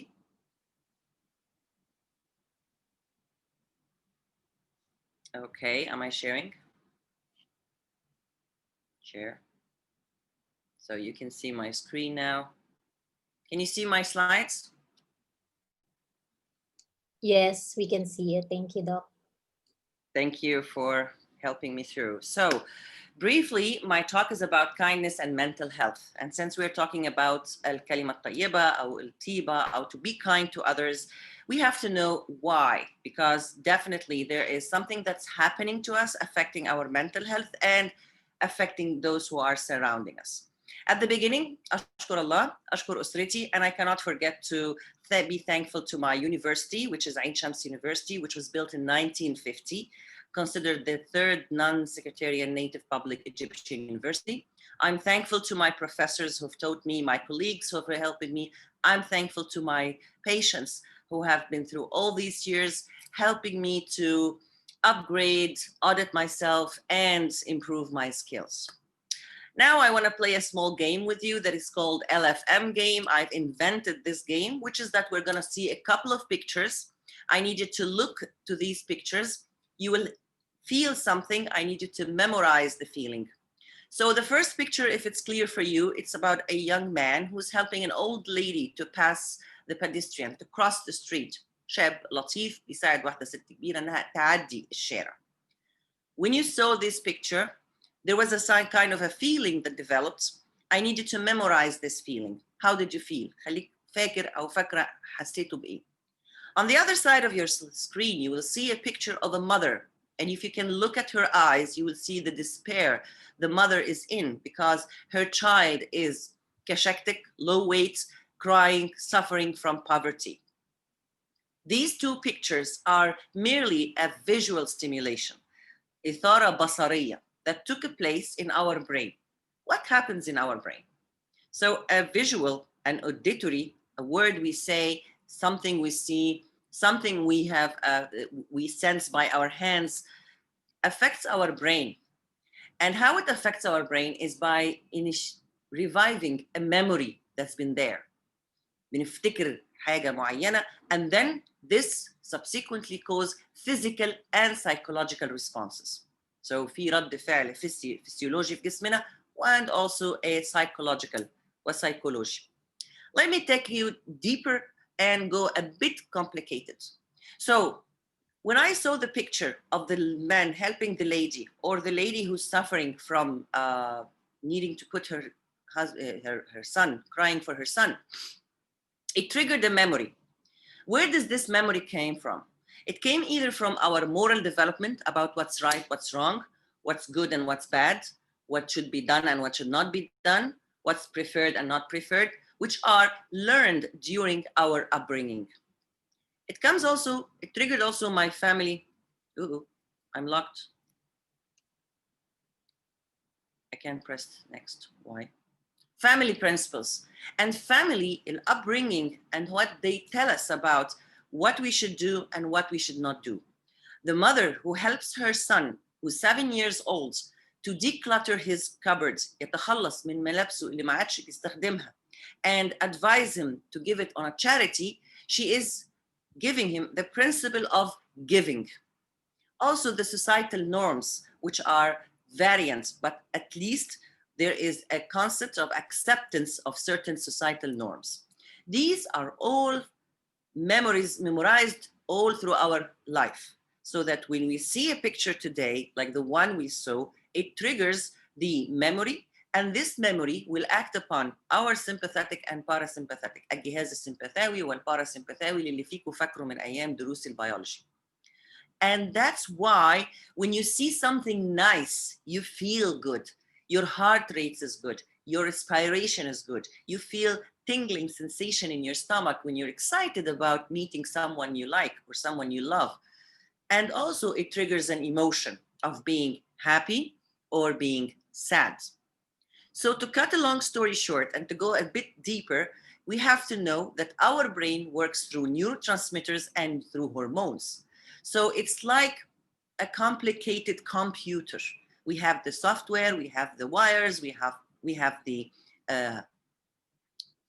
cache memory. We have everything like a computer, but we are not robots. We're not computers. We are humans. So we are legible. أو ممكن, it can happen that we fluctuate from one side to another, from being happy to being a bit upset or sad. So a kind word, although it's auditory, احنا خدنا example على الفيجوال ان احنا شفنا صورة، او نتكلم كمان على الكلمة الطيبة لما بنقولها لحد, it stimulates our ears. واحنا عارفين ان الكلمة بتبقى مجرد vibrations على الاير درام بتاعنا. But still it affects our brain and alter it in a way that makes us feel good or sad.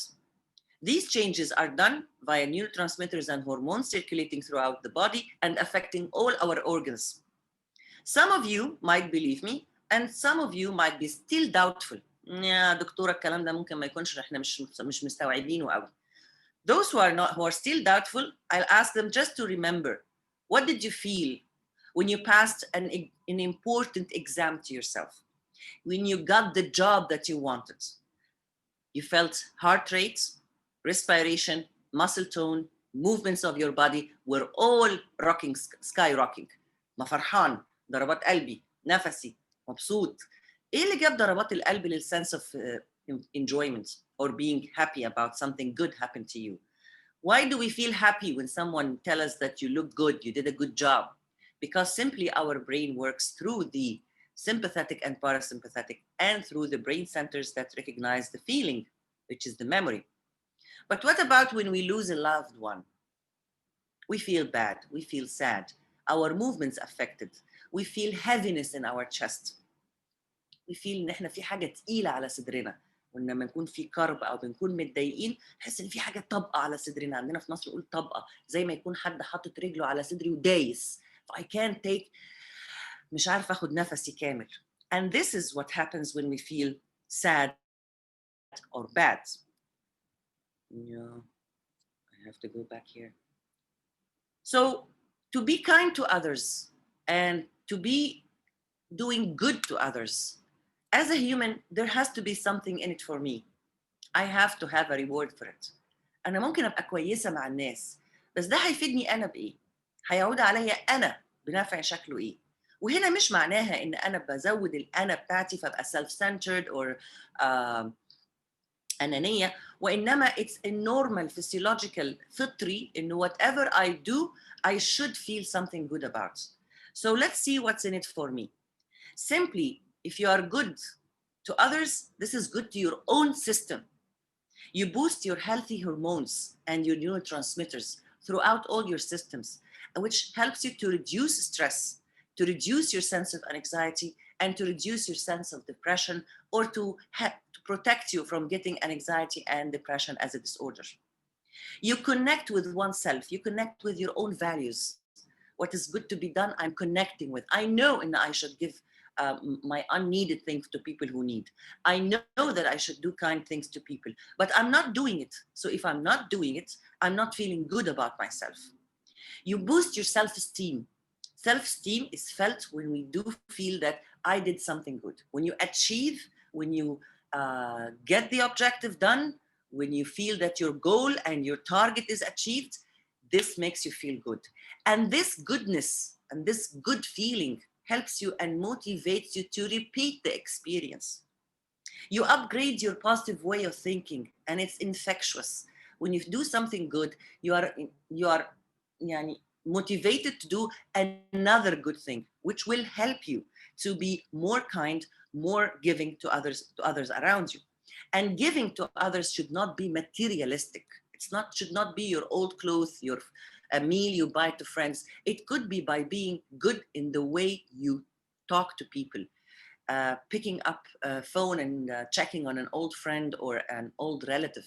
We'll see how that in a while. You connect with loved ones. It's rewarding to oneself, because when I do good to others, when I talk and be kind to others, I feel my worth, my worthness and my value, and how much what I am doing is reflected on others. And this reflection is definitely reflecting back on me. You warm up your feelings of belonging, because humans are very sociable creatures. They like to be around surrounding people, and definitely avoiding and staying away from toxic environments and promoting healthy environment by being kind to others, word-wise, action-wise, gestures-wise, thinking of the others in a good way, that helps me to improve my relationship with others. And that definitely will minimize the interpersonal conflicts that we sometimes go through during our day. نتخانق مع دي، نزعل من ده، نتقمص من ده، وهكذا. All the positive way of thinking and transmitting the positivity through the kindness you provide in words, gestures, and moves is reflected back by positivity to you. And then, how can I be kind? Okay, I know that kind is good. You proved your point of being a biological affecting me good. And I know that it will affect me and will improve my capabilities and will upgrade my skills. But how can I be good to others? Simply by being understanding. I noticed lately that a lot of people are using bullying and using naming, and that's because they don't understand. They don't understand other people's problems. They don't understand other people's circumstances. We are all liable to do mistakes, but don't be that picky person that when I do a mistake, you just slaughter me أو يعني بيجلدوني جلد من إنه you are bad. Be understanding. Be compassionate, to be more specific about other people, avoid personalization. When someone gives you a comment, it's not criticize, it is something to improve. And that's how you shift from being a negative because you took the comment as a criticism and shifting it to being a positive thinker by saying that this is a point I can improve myself. Just exactly that when we fail something, we don't say we failed, we say we learned the lessons.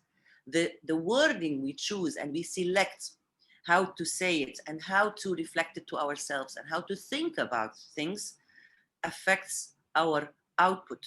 So when I say to someone who didn't pass the exam or didn't get the job he wants, instead of saying you failed it, you didn't study enough, you didn't do your homework, I would say, that's a good experience to go through in order to see how you can do better next time. Think logic and not emotional. Read a positive quote every day. It helps. Positivity is infectious. When you sit with people who are full of positivity, you come out of that session and feeling that you are willing to do everything good to everyone. So you read a positive quote every morning, which is a motivational or inspirational one. Do good to people, be good to them. Try to be kind in the way you talk to them. Select the word you are saying. You can, our Arabic language is very rich in the words that can give the same meaning, but you can select the one that is compassionate and motivating and at the same time, kind. When you do relaxation and meditation, you help yourself to clean your body, your mind, your soul from the negative charges.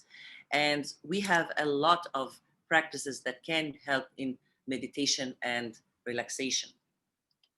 So why don't you start by doing this today? Tag a friend for a funny video or a laughter to reduce anxiety. Try to spend some time with a pet or volunteer for a work. Say no to any societal event that overwhelms you or you find it toxic. Do not do your best to enjoy 15 minutes of sunshine. I know that in the Middle East we have a very hot sunshine outside, but this can be next to a window. This can be, you can do some 15-minute self activity that you enjoy. Water your plants, do some exercise, check on your email, send a good word to someone you haven't seen for a long time, connecting with others. Invite friends and family members for a funny game to play together. Take a break of social media and meet real friends. I know that in the lockdown, it's a bit difficult now, but at least here we can do a Zoom meeting. There are different platforms that you can meet your friends, you can play games with your friends. This is being kind to them, especially if you know that these friends are somehow affected negatively from the lockdown and Corona pandemic atmosphere. Stop sharing negativity on social media. Donate instead of money, donate efforts, donate your kind words, donate your work. Sometimes we do a nice presentation, and when we present it, everybody says, wow, this is good, I liked it, I enjoyed reading it, I enjoyed attending. Do it publicly, share it publicly, so that you will feel that if 10 people attended the session and enjoyed it, when you shared it publicly, a lot, you've been kind to people you don't know, you spread your kindness to people who are not in direct contact with you, and this kindness in return has returned back to you in their positive remarks and nice words about this presentation. Hold the door for or open to someone. دي حاجة احنا بنعملها دايما اوتوماتيكي كده. على طول واحنا معديين من الباب نفتح الباب لحد. But if you thought about it for a second, we do it automatically or we do it compassionately. Because if we do it automatically, it is not being kind to others. It's not genuine kindness. It's المفروض الواجب اللي صح لكن it's not being kind. Being kind means that you're going to open the door, you're going to salute, salamu alaikum, you're going to say اتفضل, you're going to give a nice polite smile to the person. So at that precise moment, you did not just act, you have lived your action. And that has added to you of being kind, and you spread your kindness to others, and at the same time, this kindness is reflected back to you. Call someone you care about but haven't talked to in a while. Yes, in Corona and in pandemic lockdown, we haven't been seeing our friends for a long time now, maybe months. I don't know what's the situation exactly around the globe, but I know that in Egypt it's been a while, not that much. But anyway, calling a friend, even لو احنا في مجتمع ما زلنا بنعرف نشوف بعض لكن عارفين ان لينا قرايب او لينا اصحاب او لينا زمايل, colleagues, friends, families who are abroad in countries where they are emphasizing a lockdown very strongly, call them. They need someone to be just chit chat with them. Help an elderly. Don't forget the elderly. Don't forget the special needs. You can help them. You can help others who are in need.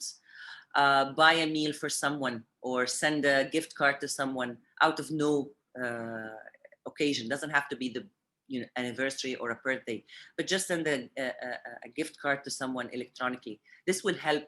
This will boost this meaning kind to others without simply restricting yourself to being kind by words. We can be kind by actions, even during the lockdown. And the most important person you should be kind to is yourself. And I salute Sheikha Intisar because she mentioned جلد الذات. So when you are torturing yourself, you're feeding yourself negativity, definitely your output will be negative. Give yourself an excuse, give yourself the chance to upgrade, to change, to modify, to change, to make things better. Admit your mistakes. Admitting mistakes makes you at peace with your one self first, then with the others. And with that, I thank you very much, and be kind to me. If you can follow, visit, leave a comments, leave a criticism, but be kind to me. I'm very thankful for your attention. I hope I added something to you. By being kind is not just a word, it can be an action, it can be a gesture. Lockdown and Corona pandemic situation does not prevent us from being kind digitally. شكرا دكتورة منى. أكيد كل واحد فينا عنده الخيار الخاص فيه إنه يختار كيف ممكن إنه يتصرف من خلال أي موقف يواجهه في الحياة. شكرا دكتورة منى. عبد الله موجود؟ عبد الله. موجود. Thank you so much, Dr. Munna, for that insightful talk. I'm sure a lot of us have, taken a lot from that. It was scientific. It was just cutthroat. I liked it. I loved it a lot. Thank you. Okay. الحين بنكون إن شاء الله مع الدكتورة جمان الدرويش. خلينا نكون معها. Kindness is a kaleidoscope of ethical significance. In simple terms, it carries the following ideas of a person being friendly, generous, considerate, patient, affectionate, concerned, selfless, and treating others as an equal. التواضع. Kindness is about being honest with oneself. It's about the innate motivation of a person or an act while thinking consciously or unconsciously of their emotional state. No doubt, on occasion when I've observed kindness, I have fallen victim to the Niagara Falls syndrome, a nickname given to me for my sensitivity. The waterworks seemed to gush out, leaving stranded boats waiting at the Three Gorge Dam. The feeling of giving or receiving kindness seems to always create a sense of benevolence. Why is kindness so important? It improves your mental state of mind and well-being and improves the quality of life that you live. 3 kind things I try and achieve daily: listen and learn something new from someone, teach and share something new with someone, smile, and ask, how are you doing today, to someone.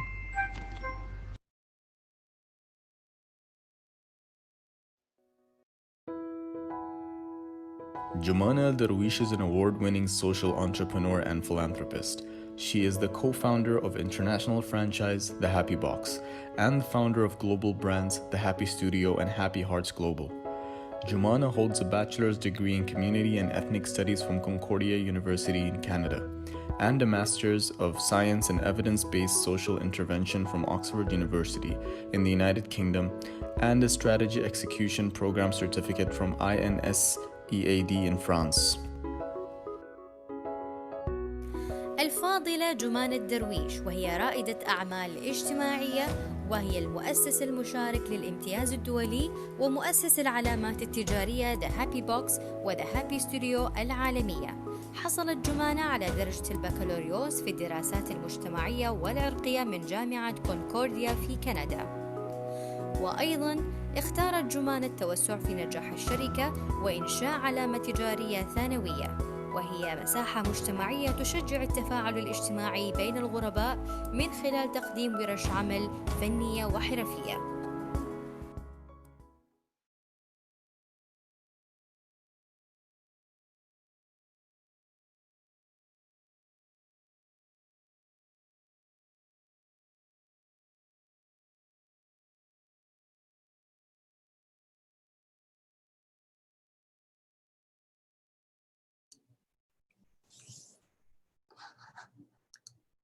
Hello. Hi, everyone. Hello, Jumana. Go for it.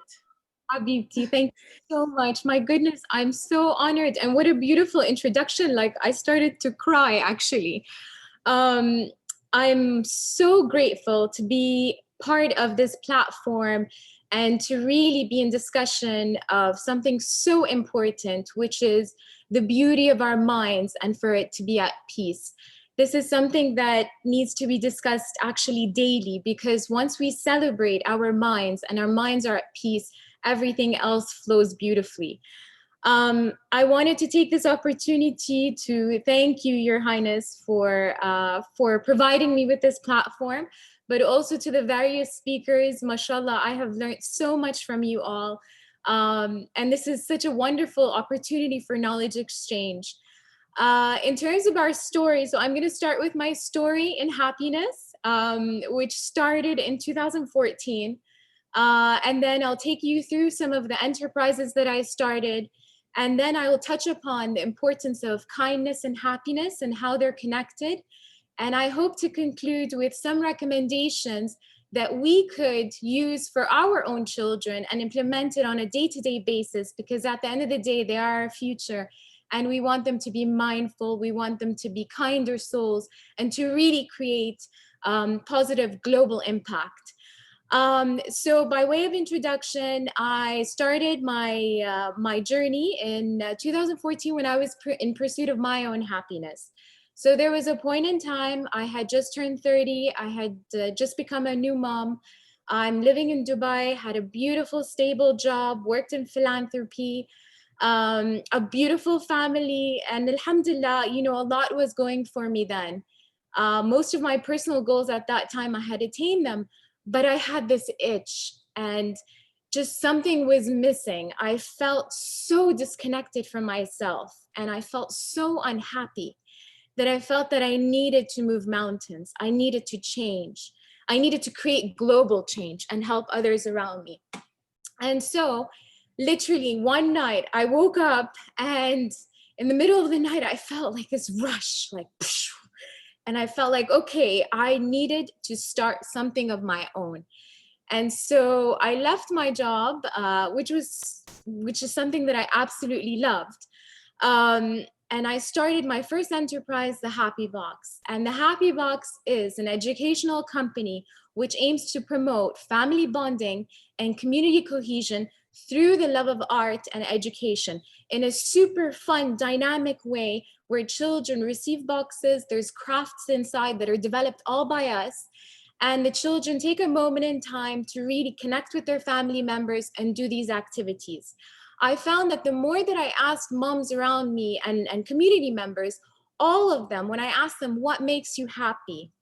And this is something that you should always ask yourselves this on a daily basis. And one of the common answers that I received was to spend quality time with family. And so because of that, I felt the impact of the Happy Box, and it started receiving so much momentum. Remember, this was a dining room table concept. I had just started it new. And it started receiving a lot of attraction across the GCC. And now I'm very proud to say that it's in Oman, it's in Kuwait, it's across the GCC, and also the world now with our new, new plans coming up. So that was my first enterprise. And then slowly, as I saw the momentum, I got the itch to start another social enterprise called the Happy Studio, which is actually our community space. And it is where the Happy Box factory is, because we produce everything and we make everything. It's consider it like Willy Wonka's factory of education and art and all things happy. At the space, we host workshops, we host opportunities for connections, art activations, and so on. But along the line, something was still missing. Because my background is in philanthropy, I was born and bred in the UN system. My father was a former UN diplomat, and he passed away actually last year. But one of the most crucial elements that he taught me at a very young age, I was 5 years old, and I still remember visiting one of these schools at UNICEF in Sudan, where I walk into this room and a classroom, and there's over 40 children that are in this classroom with the bare minimum. But all of them had one element. It was happiness. They were all very grateful for everything they had. And that moment changed my life forever, because I felt that there was a need for me to consistently do something where I could help others. And the need was not just about funding. It was more about doing something, volunteering my time, gifting, being a part of it. And so we started throughout this time, Happy Hearts Global, which is now actually being registered under the UK Charity Commission. It's my personal foundation, which focuses on providing children with access to education, and in specific girls, but also art rehabilitation programs. We have a gifting scheme where we gift happy boxes to children all around the world, and we've so far gifted in 9 countries thousands of boxes. So by doing all of this, I come back to the element of, so what's the connection between happiness and kindness? And they are very much interrelated. So when you do something kind for others, you are happy yourself. And that happiness creates this momentum and this trickle effect, which is so beautiful. It's like a rush that you want to do more. You want to be more of a global active citizen. You want to create change in your community. And the change can be minor. It could be a small hello. It could be helping the neighbor. It could be a small text to one of your friends. It could be helping somebody who is underprivileged. There's so many elements and ways of giving back. And when you do it so selflessly, there is that opportunity or that feeling of empowerment, but then it kicks in that you want to do more.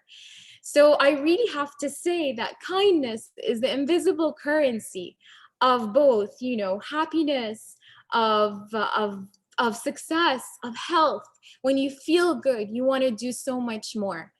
So, and the more that we do a lot of these events and a lot of these visits all around the world, and we visit the refugee camps and orphanages, and we see that literally these are these moments and sparkles of hope. And these sparkles of hope are what happiness is. The sparkles of kindness are what contribute to what happiness is. So I think, as we reflect on this and reflect on the importance of kindness, I also look at my daughter. My daughter is 9 years old right now, and I look at her friends and the children in our community, and these are our future. How do we make them more? How do we encourage them to become more mindful? How do we encourage them to be those movers and shakers in the community? They are the next generation. They are who will take over essentially and lead the way. They are our legacy. And so I've thought of a couple of recommendations which I've been working on with my own daughter and also the children in our community, but I also recommend you to do this with your children, with your loved ones, with your cousins, with your nieces. But honestly, the first thing that I always recommend doing is having a grateful list that you could jot down and write down 5 or 10 things that make you happy or you're grateful for. So if you sit down with your child and encourage them to do this in the morning, they're able to start their day with such a positive reflection. By reflecting and more positive, you know, that ultimately makes their day come easier no matter what they go through during the day. A second thing, which I think is really just as important, is really finding the initiatives that they are so passionate about and help them champion it, help them find their voice with it. So if your child is interested in education, if your child is interested in animals' rights, if your child is interested in the environment, girls' rights, anti-bullying, help them create an initiative, be part of an initiative.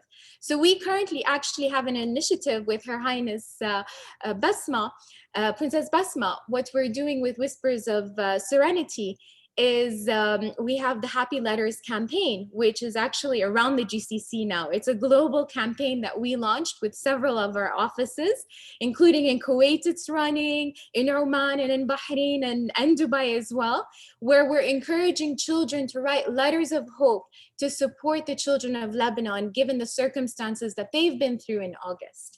So by teaching our children the value of empathy and being empathetic, and just with something so simple as writing a letter, just telling the other human being that is far away that I think of you, that I love you, I care about you, and I support you, and I'm here for you, that goes a long way.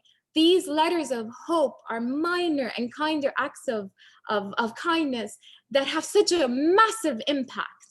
And we're happy to be doing this in Oman with Whispers of Serenity. So outside of their clinic, there's a mailbox. So I encourage all your children to take part. If you're in Kuwait, please do take part. If you're in Bahrain, please do take part. And we'll definitely share all the details later. So that is one way of getting them to act on things that they're passionate about. Also, I really, really, really encourage us to be more, as parents, to be mindful of our children's emotions, and for them to be mindful of their emotions. So when our child is crying, it's not about, it's okay, be strong, you don't need to cry, or what's the matter, you know? It's more about taking that time to recognize that emotion. Why are they feeling this way? And then acting upon it. When they are in the moment and they are mindful of that moment, they have greater capability of dealing with their emotions and being aware of them. So I think ultimately is being mindful of their emotions, but also being mindful of the voice that they have, that they can use it and how powerful it is. They can move mountains with it. And also I really think something else which I would love to see more often is encourage differences. So when your child sees somebody that is absolutely different, it could be, you know, from a different ethnicity, has some, you know, differences in the exterior. I think it's important to sit down and have a talk with your child about, you know, what they saw, or, you know, what it means, or how inclusive, because you want your children to embrace differences. When they embrace differences, they're able to be more accepting as human beings. When they see, the more that they see, the more that they learn, the more that they grow up to be really effective global citizens. So I really, really, really encourage you all. And something that we do at home is that we celebrate different cultures and nationalities on a monthly basis in our home. So one day it'll be about Spain, and we sit down and we learn all the things about Spain. We try the language, we try the cuisine, we try, you know, the dances, the different forms of art. But once we start encouraging our kids to be mindful that outside of their bubble, there's so much for them to learn and so much for them to be a part of.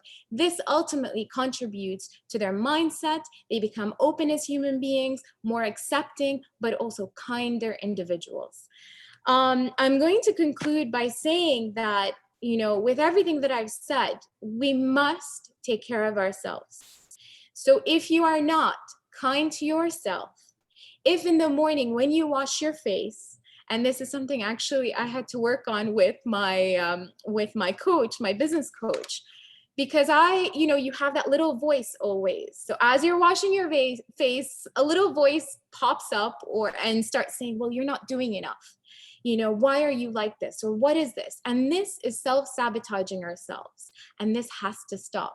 So to be able to recognize when you hear that voice of you that's putting your own self down, you need to stop it. And you need to really reflect on the fact that you are powerful and you can do so much. So by being self-empathetic, it's really important because that teaches our children to love themselves and to also self-empathy for them as well. So I really, I'm so happy that this conversation is taking place. And I really hope that we can have these conversations daily even, or, have these platforms more and more, because mental health is a real thing. And especially now with what everybody's been facing with this pandemic and all the external circumstances, it's really taking a toll on ourselves. And we really need to take a step back, be in the moment, and support one another. And it is through kindness, being empathetic, and being, willing to help those around us, but also help ourselves. So thank you so much for this wonderful opportunity. I'm so grateful to you. Thank you, Habibti. Basma Habibti, thank you. Thank you. I'm not going to say anything. I'm sure, mashallah, you can go and read the comments. Thank you. You're all amazing speakers today. I'm overwhelmed. Thank you so much, Jumana. Allah ya'tik al-afiyah. Allah yakhliki.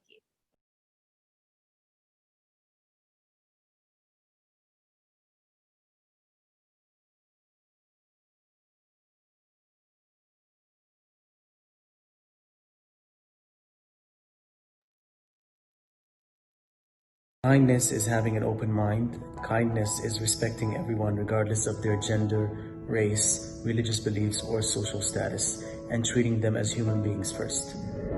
كلنا كبشر تعرضنا لكلام إيجابي وكلام سلبي، وشفنا نتائج هذا الكلام على نفسيتنا. الكلام الطيب والكلام الإيجابي والمدح يرفع من معنوياتنا، يخلينا نواصل، يخلينا نتقدم، يخلينا نبذل العطاء. أما الكلام السلبي يخلينا نتأخر، يشل ثقتنا في نفسنا، يترك انطباع سلبي. ففعلا لما قيل أن الكلمة الطيبة صدقة فهي صدقة. نبتدي يومنا بكلام إيجابي، نسمع كلمة إطراء من الآخرين، فيكون يومنا جدا جميل. على عكس إذا سمعنا كلام سلبي ممكن أنه فعلا يحبطنا ويخلينا نحس أن ذي اليوم يوم غلط، وأن ذي شخص مو محبوب. خلنا ننشر ثقافة الكلام الإيجابي والكلام الطيب ونكسب صدقات. Kindness is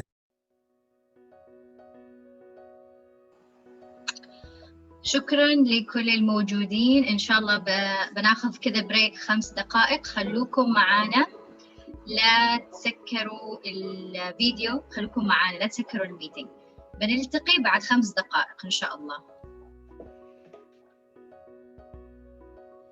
So everyone, sorry about that. Thank you to everyone who is still here and who's enjoying the talks, and thank you to Jumana and Darwish for that wonderful talk. I mean, everyone was saying that you had such a bubbly personality, and you just emitted like good vibes throughout the whole talk. So thank you so much. We're going to take a short break for about 5 minutes. So please stay tuned. Don't go anywhere. Just go have a break for 5 minutes, and then we'll be back, inshallah.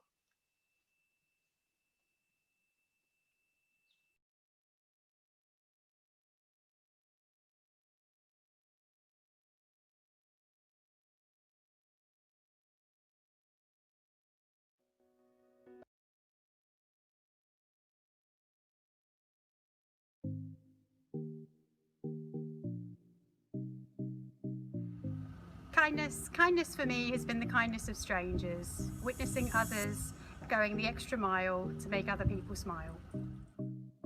أو الترحم بالنسبة لي أثناء جائحة كورونا يعني مساعدة المحتاجين من حولي ماديا ومعنويا. Kindness, checking in on your family and friends and colleagues and making sure that their spirits are high. جميعنا في سلطنة عمان نحب أن نساعد بعضنا بعض خصوصا في هذه الجائحة. شكرا. Kindness is recognizing and being grateful for the many blessings we have and the privilege of being able to share those blessings with other people. Kindness. Kindness for me are friends and colleagues checking we are okay and offering to help during difficult times. السلام عليكم. في ظل هذه الجائحة نتمنى من الجميع التكاتف للقضاء على هذه الجائحة وإن شاء الله راح تمر عمان بسلام. Kindness is understanding that people have different comfort zones at the minute and trying to be understanding of that rather than judging them for it. السلام عليكم. نحن العمانيين نحب أن نساعد بعضنا بعض في أي حاجة على مستوى العمانيين والبريطانيين. Kindness is being mindful and empathetic. It is also about giving your time and resources to others without expecting anything in return. Kindness to me during the pandemic was helping the local expats that have lost their jobs just with an extra bit of charity. Kindness to me during this pandemic time means having a giant-hearted empathy for all and speaking more and more politely with family, friends and all strangers. Kindness means to me somebody asking how your day went and just listening. Kindness during the pandemic means to me looking out for others and doing what you can to help them.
أوكي،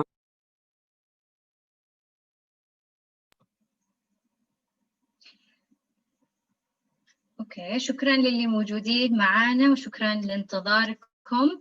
الحين إن شاء الله بنكون مع روان بن حسين، بس خلونا أول شيء نشوف الفيديو التعريفي أو التقرير اللي عملناه. عبد الله المايك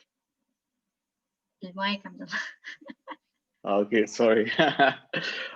Thank you so much, everyone, for waiting, and welcome back from the break. We're going to continue the program, inshallah. But first, let's watch a little short video about Rawan bin Hussein.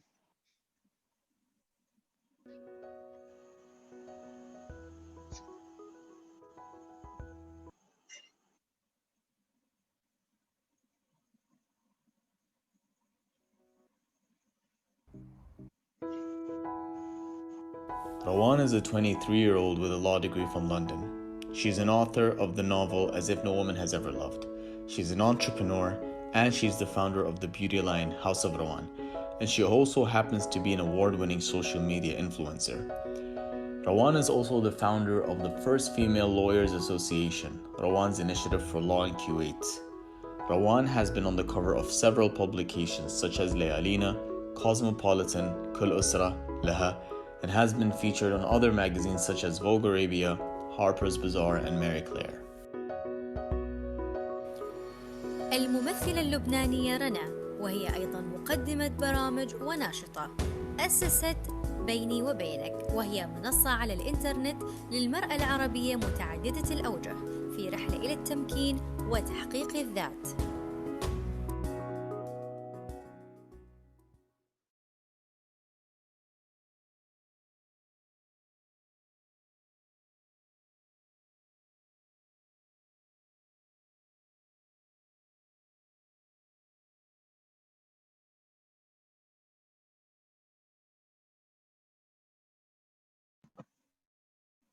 عذرا أكيد صار في خطأ وقت التسجيل.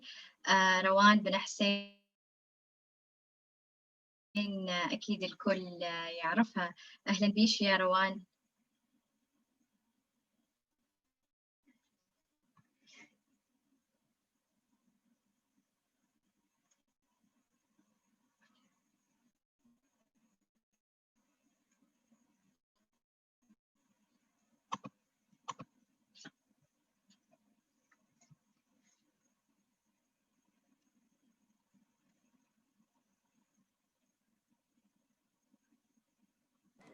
Jean, you need to help out Rawan. خلاص. ودانيا يمكن تقدمي روان مرة أخرى باللغة العربية لو سمحتي. أكيد طبعا. مرحبا.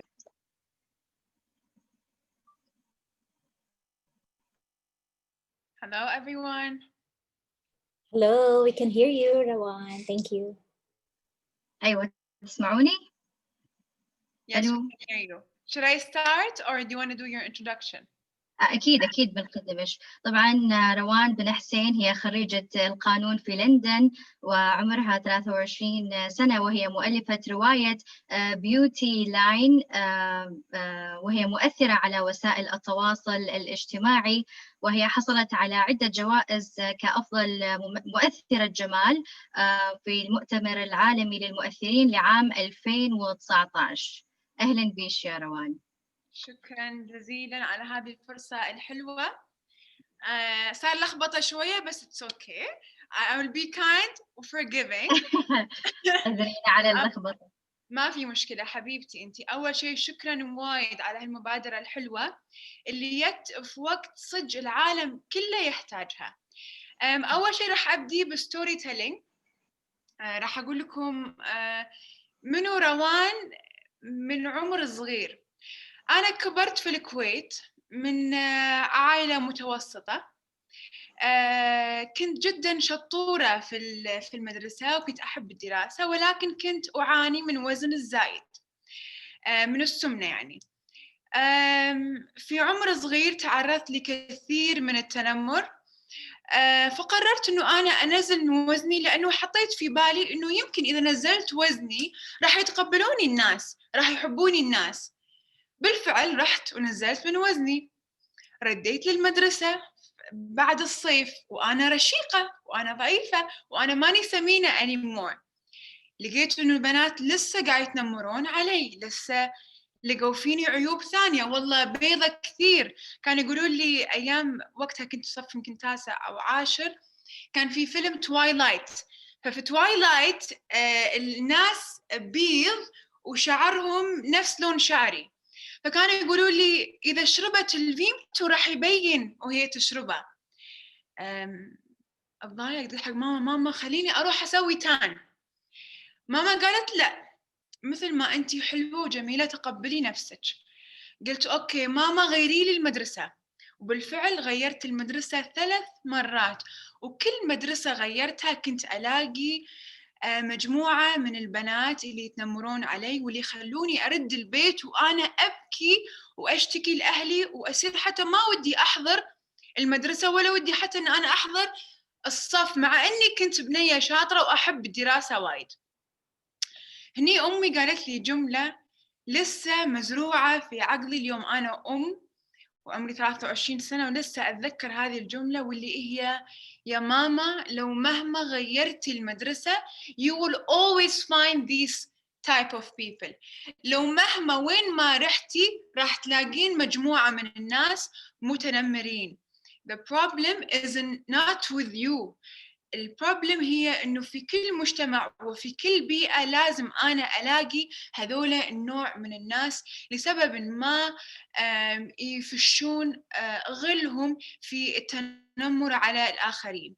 لكن الشطارة وين؟ في إنه أنا أتعلم كيف أتعامل مع هذا التنمر، لأني وين ما رحت لو غيرت المدرسة لو غيرت الديرة راح ألاقي هذيل الناس. أعطيكم مثال آخر. بالفعل تخرجت من الثانوية ورحت أمريكا، قلت بروح أبعد ديرة وأبعد مدينة عن الكويت وعن مدرستي وعن البنات اللي في مدرستي، ورحت لوس أنجلس. ولأني كنت وقتها أندر إيج فاضطريت إنه أنا أعيش مع روميتس مع بنات تانيين في الحرم الجامعي. صار البنات يتنمرون علي بإنه أنا مسلمة وعربية، كانوا ينادوني الإرهابية، وكانوا يقولون هذه لأن كنت جاية بعثة إنه هذه spoiled وعندها rich parents يدفعون لها scholarship وما قاعدة تشتغل. ولا أنا لا، أنا كنت جاية لأني متخرجة من الأوائل على مستوى الدولة، وبالتالي التعليم العالي وزارة التعليم العالي في الكويت أعطتني هذه البعثة تقديراً لشطارتي في إنه أنا أدرس برا. وبالفعل كنت شو أسوي؟ ما أرجع البيت من الجامعة، تخيلوا أظل عمري 17 سنة أظل برا البيت لما تصير الساعة 11-12 عشان يروحون ينامون وما أواجههم، وأدخل شوي شوي غرفتي وأقوم الصبح يا مبكر يا متأخر. قلت بنتقل بروح لندن، وهذه روان الرحالة بن بطوطة من مكان لمكان، ولسه جملة أمي مزروعة في مخي يا بنتي راح تلاقين هذه العينة من الناس في كل مكان. انتقلت لندن، فجأة أنا في يوم وليلة صرت public figure، انشهرت وصار عندي followers على الانستغرام، وصرت أتعرض لنوع جديد من التنمر، وهو التنمر الافتراضي أو الإلكتروني اللي هو السايبر بولينج. هني عرفت إنه أوكي I need to understand و be kind to myself، إنه أنا مش الناس هذيل هم اللي يحددون my self worth و my self value. لازم أنا أتقبل فكرة إنه الناس مش كلها نفس الشيء، مش كل الناس طيبين، مش كل الناس زينين مع بعضهم. عندنا فئة اسمهم فئة المتنمرين، وهذيل ناس يعانون من مشاكل الله يكون في عونهم. لكن أنا أهم شيء في إن أنا مش be kind to others بس be kind to myself. اليوم المبادرة هذه كلها ترى مش بس مبنية على إنه أنا أكون طيبة مع غيري، أكون طيبة مع نفسي، لأنه نفسي قبل كل الناس تستحق الحب، تستحق الاهتمام، تستحق إنه أنا ما أكون harsh on myself. فاللي صار كالتالي إنه أنا تعلمت شلون إنه أنا هذا التنمر كله ما يقلل من قيمتي ومن نظرتي لنفسي ومن تقديري لنفسي. كان عندي سبورت، ولسه الحمد لله عندي هذا السبورت اللي هو أمي، لأنه أنا جدا قريبة من أمي. ولكن أنا أحب أنوه شغلة، في وايد ناس يمكن ما عندها سبورت من أمها، أو يمكن أمهاتهم زينين الله يحفظهم، ولكن يمكن هي ما تحس إنه أمها ممكن تقدم لها الكلام الكافي إن هي تكون قوية في مثل هذه المواقف. مش عيب إنه أنا I seek professional help، مش عيب إنه أنا ألجأ إلى طبيب نفسي أو مستشار نفسي. صح إحنا كبرنا في مجتمعات عندنا الاستشارة النفسية أو الطب النفسي يمكن تابو، أو يمكن شيء الواحد يعني توبيك حساس بالنسبة لمجتمعاتنا، لكن مش عيب ومش غلط، هذا هو الصح. مثل ما أنا اليوم أروح الطبيب أعدل أسناني، أروح الطبيب لبشرتي، أروح الجيم عشان أنا أعدل من جسمي. الصحة النفسية لا تقل أهمية عن الصحة الجسدية، إذا ما كانت حتى أهم منها، لأنها تنعكس علي من الداخل. في كثير أبحاث، سوري أنا I don't know if I still have time.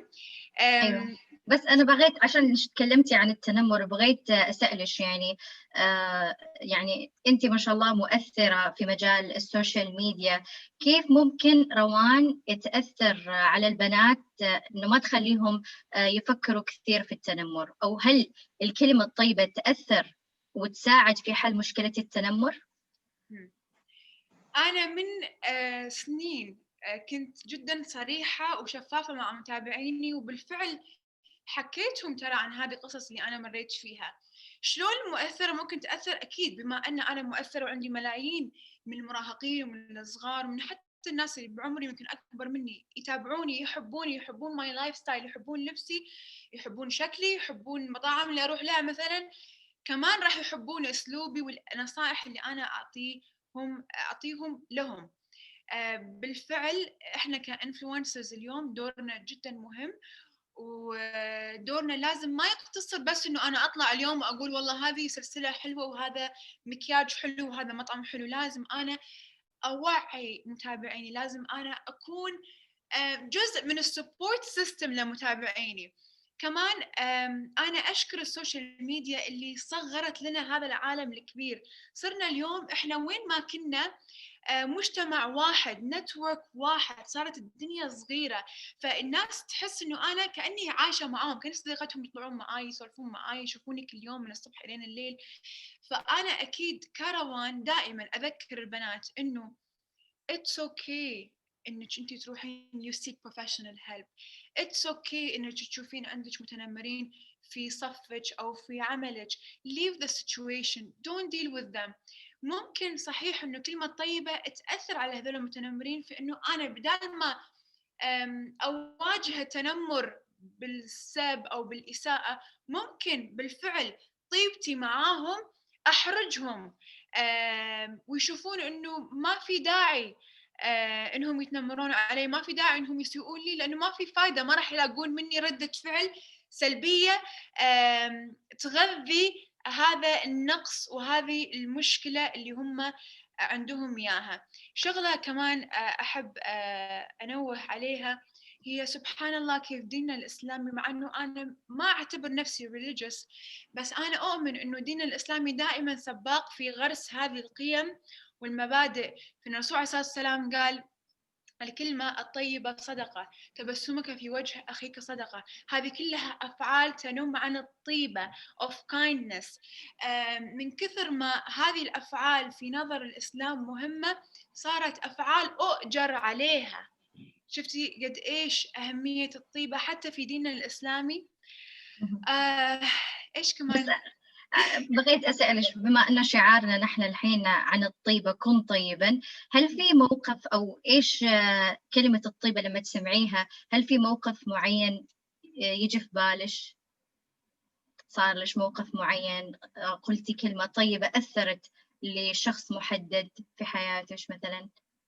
شوفي أكيد في وايد مواقف تصير، ولكن يمكن أكثر الأشياء اللي تأثر فيني هي لما أنا أطلع وأشارك متابعيني قصص تخصني أنا شخصياً، ويمكن قصص تكون حساسة بالنسبة لي وبالنسبة لأهلي، وأعطيهم نصايح لأشياء أنا مريت فيها وكلام طيب وكلام supportive، وألاقي مئات وآلاف من المسجات والرسائل والإيميلات اللي توصلني أنا وإدارة أعمالي بالكلام من هذول البنات اللي حسوا بالتأثير من هذا الكلام اللي أنا قلته لهم.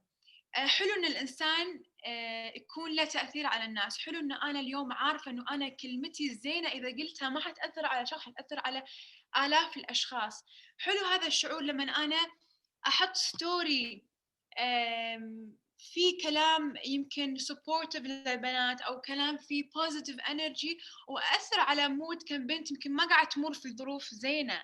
لأن أنت you never know behind the screen ورا الشاشة أنا ما أعرف الناس قاعد تمر في شنو، أنا ما أعرف شنو ظروفها. مجرد مشاركتي مع هذيل الناس لو لقطات إيجابية من حياتي، لو كم كلمة حلوة، ممكن إنه أنا أغير مودها لليوم.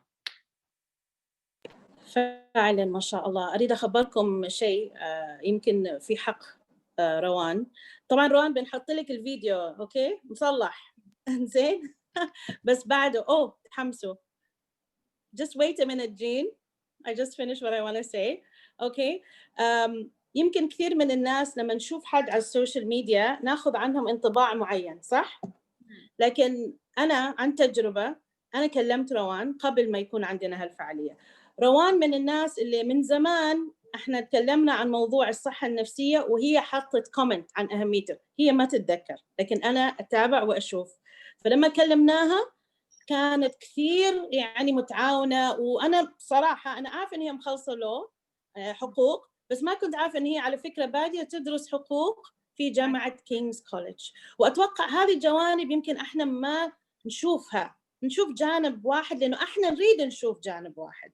فهي ما شاء الله عندها أكثر شيء، وعلى فكرة عمرها 23 يعني كل هذا وعمرها 23. فأتمنى لك التوفيق يا روان، وأتمنى إنك تستعمل السوشيال ميديا بطريقة إنه تخلي اللي يتابعوكي يفهموا إنه أهمية طبعاً الدراسة، أهمية الكلمة الطيبة، الشفافية، إنه الوحدة تهتم بنفسها مثل ما قلتي وتفضلتي كامرأة كأم، يعني هذا مهم جداً. فإذا حصلنا أكثر من شخص يتكلم بهالطريقة على السوشيال ميديا أنا أتوقع إنه الأمور بتكون إن شاء الله جيدة وطيبة، والكلمة الطيبة بتطلع على طول بطريقة سلسة مثل ما أنتي سويتيها اليوم. شكراً، مع أنك مشغولة بأعمالك أشكرك. يعطيك ألف عافية، وأنا تشرفت كثير فيك وثانك يو سو ماتش على هالفرصة الحلوة. بس أحب أختم كلامي فإنه ترى الكلمة الطيبة مش بس بالحياة الواقعية. أنا ما يصير أكون زينة وملاك في الحياة الواقعية وفي العالم الافتراضي من وراء شاشة، لأن ما حد يعرف اسمي ولا أحد يعرف أنا منو ولا في صورتي ما أتحلى بالصفات الطيبة ولا أكتب كلام زين. لأنه مثل ما قلت لكم you never know الشخص اللي في التليفون شنو قاعد يمر فيه، شنو ظروفه. الشخص هذا قاعد يوريكم دقائق ولحظات من حياته، هو يختار شنو يوريكم. في 23 ساعة باقين أنت ما شفتيها، أنت مو عارفة عنها. حلو الإنسان يتحلى بالأخلاق الزينة بالحياة الافتراضية وبالحياة الواقعية. Thank you so much. Be kind everyone. العالم راح يكون عالم إنه اهتمينا بمشاعر بعضنا. وباي ذا واي في كثير دراسات تثبت إنه في رابط كبير ما بين الأكت أوف كايندنس والصحة النفسية للشخص اللي هو كايند مع الناس. يعني إذا في مستفيد أول من الأكت أوف كايندنس مش الناس، ترى هو أنا المستفيد الأول والأخير. لأنه أي شيء زين أنا أسويه وأعطيه لغيري هو راح يرجع لي، راح يرجع لماي سيلف لوف، راح يرجع لماي ويل بينج. Have a beautiful day everyone and thank you so much for having me. شكرا حبيبتي. شكرا لك. وفعلا المناعة ترتفع مع الكلمة الطيبة. بنحط لك الكليب مرة ثانية منا هدية ليكي. خلاص. اوكي شكرا لك روان، الله يعطيك العافية. Please Jean put the clip. Rawan is a 23-year-old with a law degree from London. She's an author of the novel As If No Woman Has Ever Loved. She's an entrepreneur, and she's the founder of the beauty line House of Rawan. And she also happens to be an award-winning social media influencer. Rawan is also the founder of the first female lawyers association, Rawan's Initiative for Law in Kuwait. Rawan has been on the cover of several publications such as Layalina, Cosmopolitan, Kul Usra, Laha, and has been featured on other magazines such as Vogue Arabia, Harper's Bazaar, and Marie Claire. روان بن حسين خريجة القانون في لندن، وهي مؤلفة رواية As If No Woman Has Ever Loved، وهي مؤثرة على وسائل التواصل الاجتماعي وحائزة على عدة جوائز. وأيضا روان أسست أول جمعية محاميات ومبادرة روان للقانون في الكويت.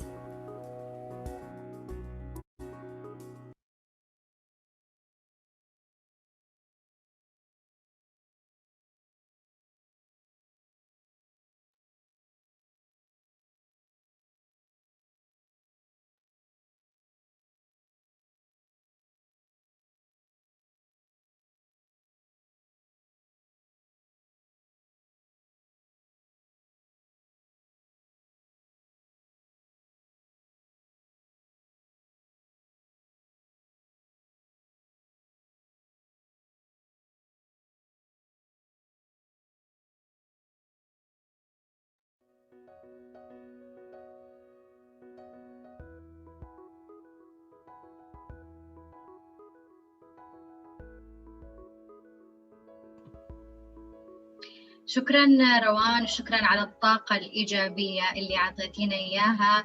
وإن شاء الله الحين رح نكون مع مهند، بس بنتابع أول شيء التقرير. So thank you so much, Rawan, for that wonderful talk. I've been following Rawan for a while now, and just gotta say, she is a great example of female empowerment in the Khaleej, in the GCC. And thank you for just giving us an insight into your personal experiences. Thank you so much. And shortly, we're gonna have Mohannad after this. Thank you. Stay tuned.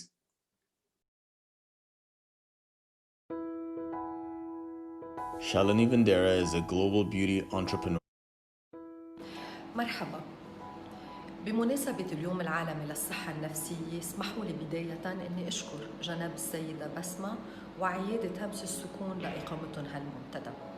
هالمنتدى السنة أكيد بيحمل أهمية استثنائية من حيث توقيته، والعنوان هو نفسه اللي حامله. من حيث توقيته نظراً للظروف الأكثر من سيئة. Mohannad Al-Hattab is a social media-based comedian. Based in the United Arab Emirates, he is a Syrian national who loves to make people laugh through his short Instagram-friendly sketch comedy skits. الفاضلة عزة محمد الصلاحي هي عالمة في أمور ديننا الإسلامي وأخصائية نفسية وتنمية روحية.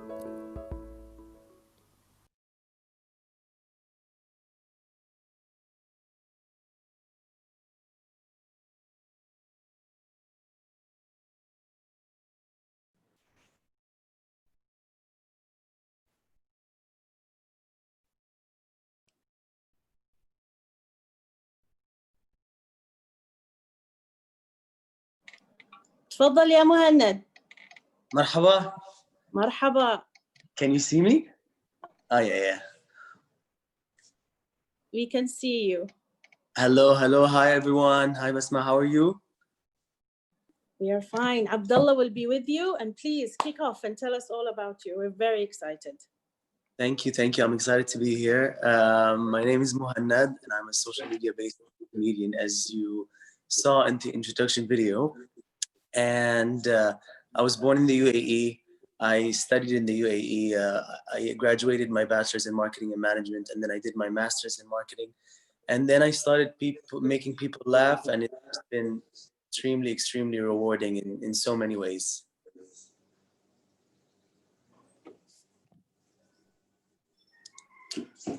Hey Mohannad, hi, how are you? I'm good, Abdullah, how are you? Alhamdulillah, tamaman. So I'm sure everybody knows you here. You're really, you make a lot of funny videos, and I've been watching your stuff for a while. I just have so I just have like 3 questions to ask you before you start talking, if that's okay. Yeah, sure. Yeah, so I'll just give you the question. The first one is, what is the first thing that comes into your mind when you hear the word kindness? You know, I thought about that long and hard, and based on the political climate, I lean towards 2 meanings. First is having an open mind and basically not being kind just to people that look like you or think like you. You need to be kind to literally everyone and treat humans first. And if they reciprocate the kindness, then great. If they don't, then that's something else. But being kind to just people that that share the same beliefs or look like you or they're from the same race, that's just narcissistic and ridiculous. There's a lot of great people out there that come from different walks of life, come from different religions, come from different nationalities, from different social classes. So it's just very, very important to be kind to literally every single person, no matter where they're from. I agree. And the second meaning that I was leaning towards is that people sometimes forget intention and they focus on the action. And they forget that people make mistakes and they are quickly to get angry and not forgive, regardless if the intention was malicious or not. You know what I mean? Like, it's called a mistake for a reason. So I really encourage people when they're angry from someone or if someone has done a mistake, for them to focus on that person's intention. What that person's intention actually harm you, to hurt you or not. And yeah, learn to forgive in general. Yeah. No, I agree with you. I agree with you. Thank you so much for the answer. Forgiveness can be a bit challenging for a lot of people, especially if they've been hurt. Getting over pain is extremely difficult. Forgiving someone for causing you that pain is extremely difficult as well. So thank you for your answer. The second question, if you don't mind me going for it, is, do you think that being kind is important for good mental health? Absolutely, because I extremely believe that what you put out there is what you receive. If you are a person that is not kind and you are spreading hatred around the world, this is what you shall receive. So you will not be happy in your life. You know what I mean? And of course, unhappy people are unkind. It's a circle and it all feeds off each other. So definitely, they relate completely to each other. Yeah. No. It's exactly as the saying goes. What goes around comes around. So it's just karma. When you put good vibes in, you get the same thing back. So vice versa. Exactly. And the third and final question, and then I'll give the floor to you. So the third one is, how can an artist deliver a good word to people, especially through comedy? So through comedy, basically, I just try to make people laugh and enjoy and just help create happy people. Happy people are kind people, is what I believe. But also through my messaging, like I would give a specific example, is that, for example, I have a character that has a maid, which is very common in the Arab world to have a cleaner in your house. So I try to show that this character has a beautiful relationship with the maid rather than you know what I mean, like what usually in the Arab world, unfortunately. So I try to subliminally show people that no, you should have a nice relationship with that person. But other than comedy, just as a social media personality in general, I try to show kindness by using my platform to exclusively just making people laugh, nothing more, nothing less. I don't use my social media to show people my expensive car or today every day I'm dining at the most expensive restaurants, because I know how much that's contributing to the depression that is very common in millennials these days, because so many influencers try to show that everything's perfect on social media. And so I don't do that at all. So I would say I try to show kindness by just making people laugh, and that's it. I don't show more. I don't show less. Yeah. Thank you so much, man, for answering my questions. I'm going to give the floor to you.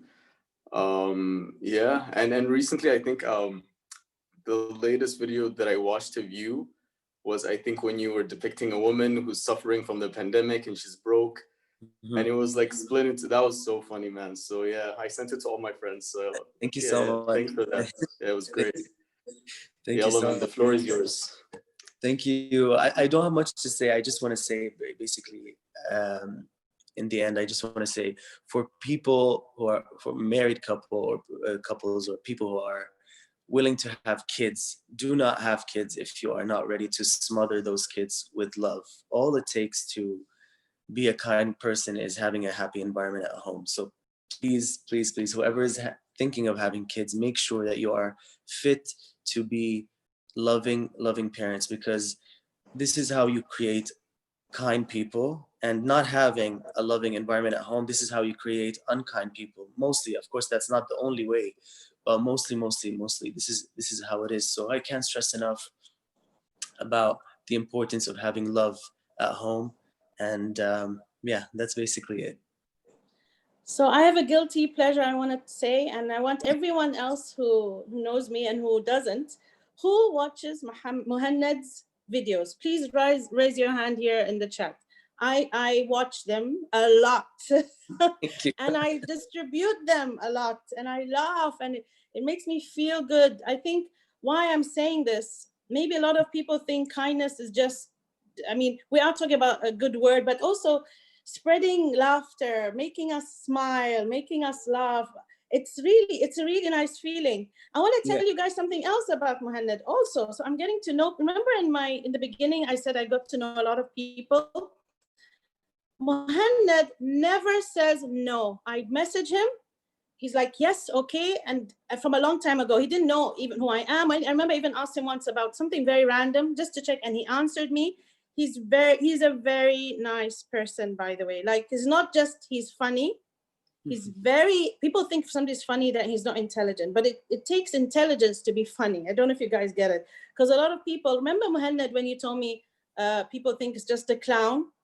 Yeah, a lot of people. Can you tell us more about that part? Yeah, a lot of people think when they see the videos, they think, oh, he's just a clown. You know what I mean? They don't understand that you have to be serious in your life to observe these social, things that are happening in order to take them, exaggerate them, and turn them into a comedic project or a comedic sketch.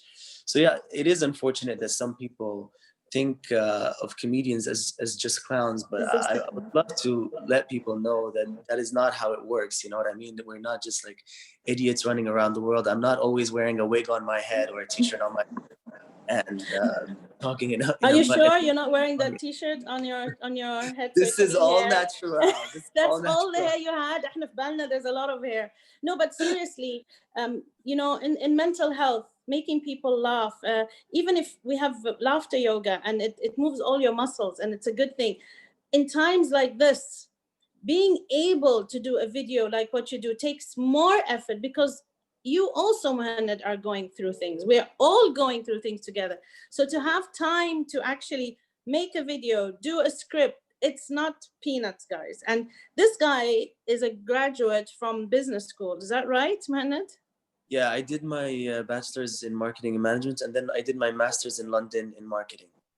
So again, we go back to what you see on social media is not always, like we just take it for granted. There's a lot of things that some people are genuine. I'm telling you from my experience, this guy is. I've dealt with him. And there's so many people on social media that actually are they're actually nice people. And bless you for being with us today.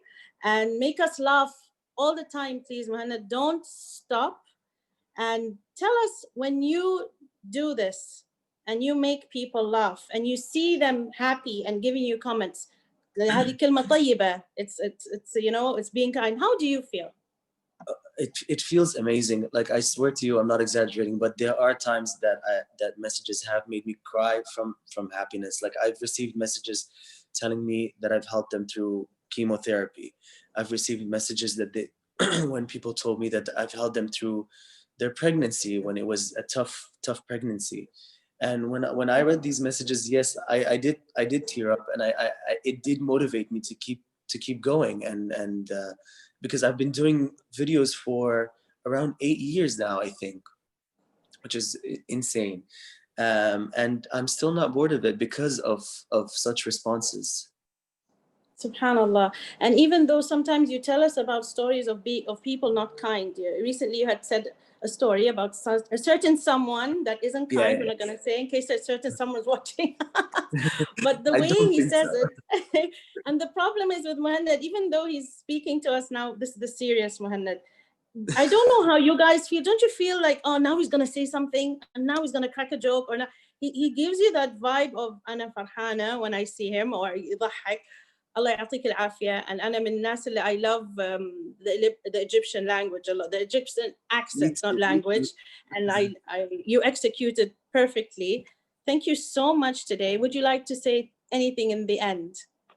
I just want to say thank you so much for having me here, because as I said, like hatta on my social media, I find it difficult to be serious because like they're so used to me always, you know, being a certain personality on social media. So I was excited to come here and show a more serious side, because I don't know how to show that on my Instagram. Yeah.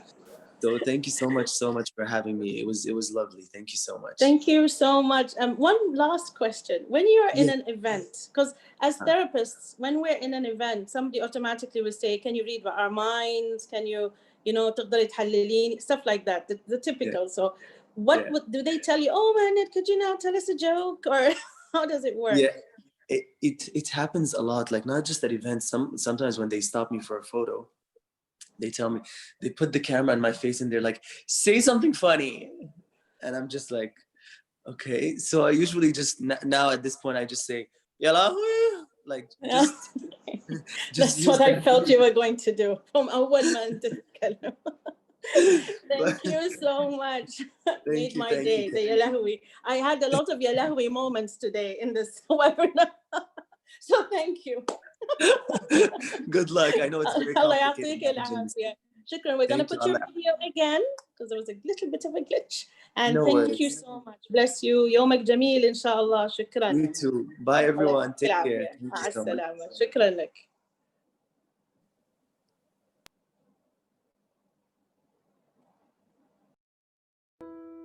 Mohannad Al-Hattab is a social media-based comedian.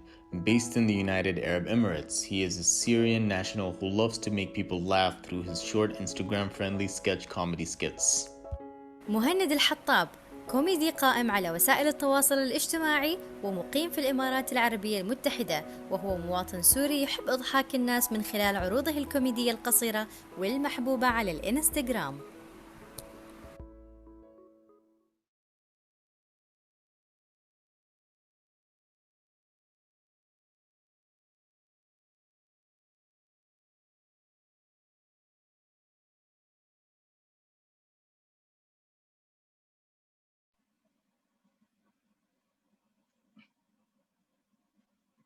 شكرا مهند. والحين بنكون مع مي علي. راح نشوف مع بعض التقرير لمي علي.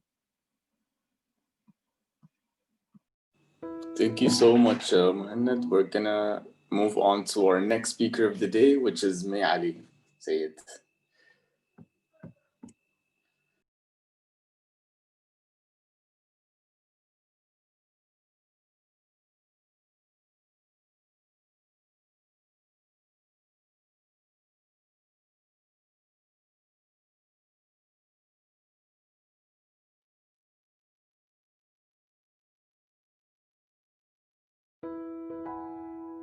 With over 15 years of experience hosting hundreds of live events, May Said Ali, a vibrant Canadian Lebanese MC, is known for her versatility and range.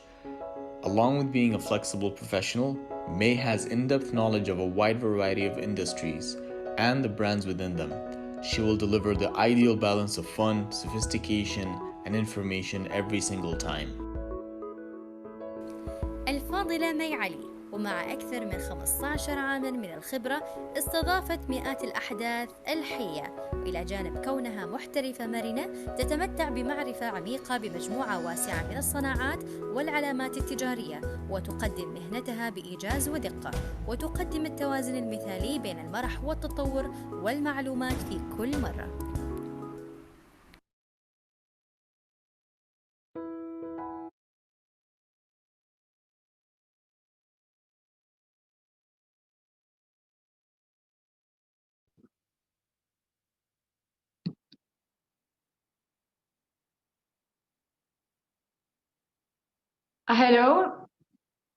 Hello everyone, can you hear me? Yes, we can hear you, May. Great, can you see me? Oh, the screen is yours. Yes, we can see you too. Okay, I can't see myself, so thank you so much. سيدة بسمة, كيفك? أنا كويسة كثير الحمد لله. أنتي كيفك؟ Thank you so much. I'm very well and I'm super excited to be with you. عن جد كثير بيسعدني أن أكون معكم، وإلي الفخر أن أكون عم بحكي اليوم عن kindness. يعني هيدي من أجمل التوبكس اللي بعشقها. So thank you so much لاستضافتي. شكرا، أنتي ما قصرتي صراحة، ما شاء الله عليكي. You're so active on social media with us. Thank you for reposting. I'm so eager إنه أسمع اليوم كلمتك. تفضلي. Thank you so much. أول شيء بدي أخبر الجميع I really enjoyed the talks من شيخة انتصار لعزة لدكتور منى لجمانة روان and Mohannad. It's so beautiful to see everybody's authentic faces and the way they talk and express about how they feel about kindness. Today I want to share with you my story. Before I become a presenter, I used to work a full-time job. And before that, I'm a person who's I speak very fast because I'm always excited. I have so much ideas, so I'm a fast speaker. And when I used to tell people around me, family, friends, and everybody who I knew that I would love to be a presenter, they'd go like, you can never be a presenter. I mean, the way you talk is so fast. We can barely understand what you are saying. How do you expect people on stage to hear you out? And that used to give me like this kind of feeling, oh my God, like, how can I do it? I'm not enough. I can't be a presenter. Till I got a chance that one day somebody came to my work. I was a receptionist at Dubai Media City. And they told me, we would like you to be on stage and we will pay you this much. I'm like, wow, that's literally my salary in a month. I'll be there. And this is how my journey started, with one person believing in me. I felt I was not enough. So my talk today about something very important, and I think everybody goes through it. When we feel inadequate, بنحس حالنا نحنا ما في عنا الثقة، ما بنحس حالنا we are enough. And I'm one of them. Many times I feel not enough.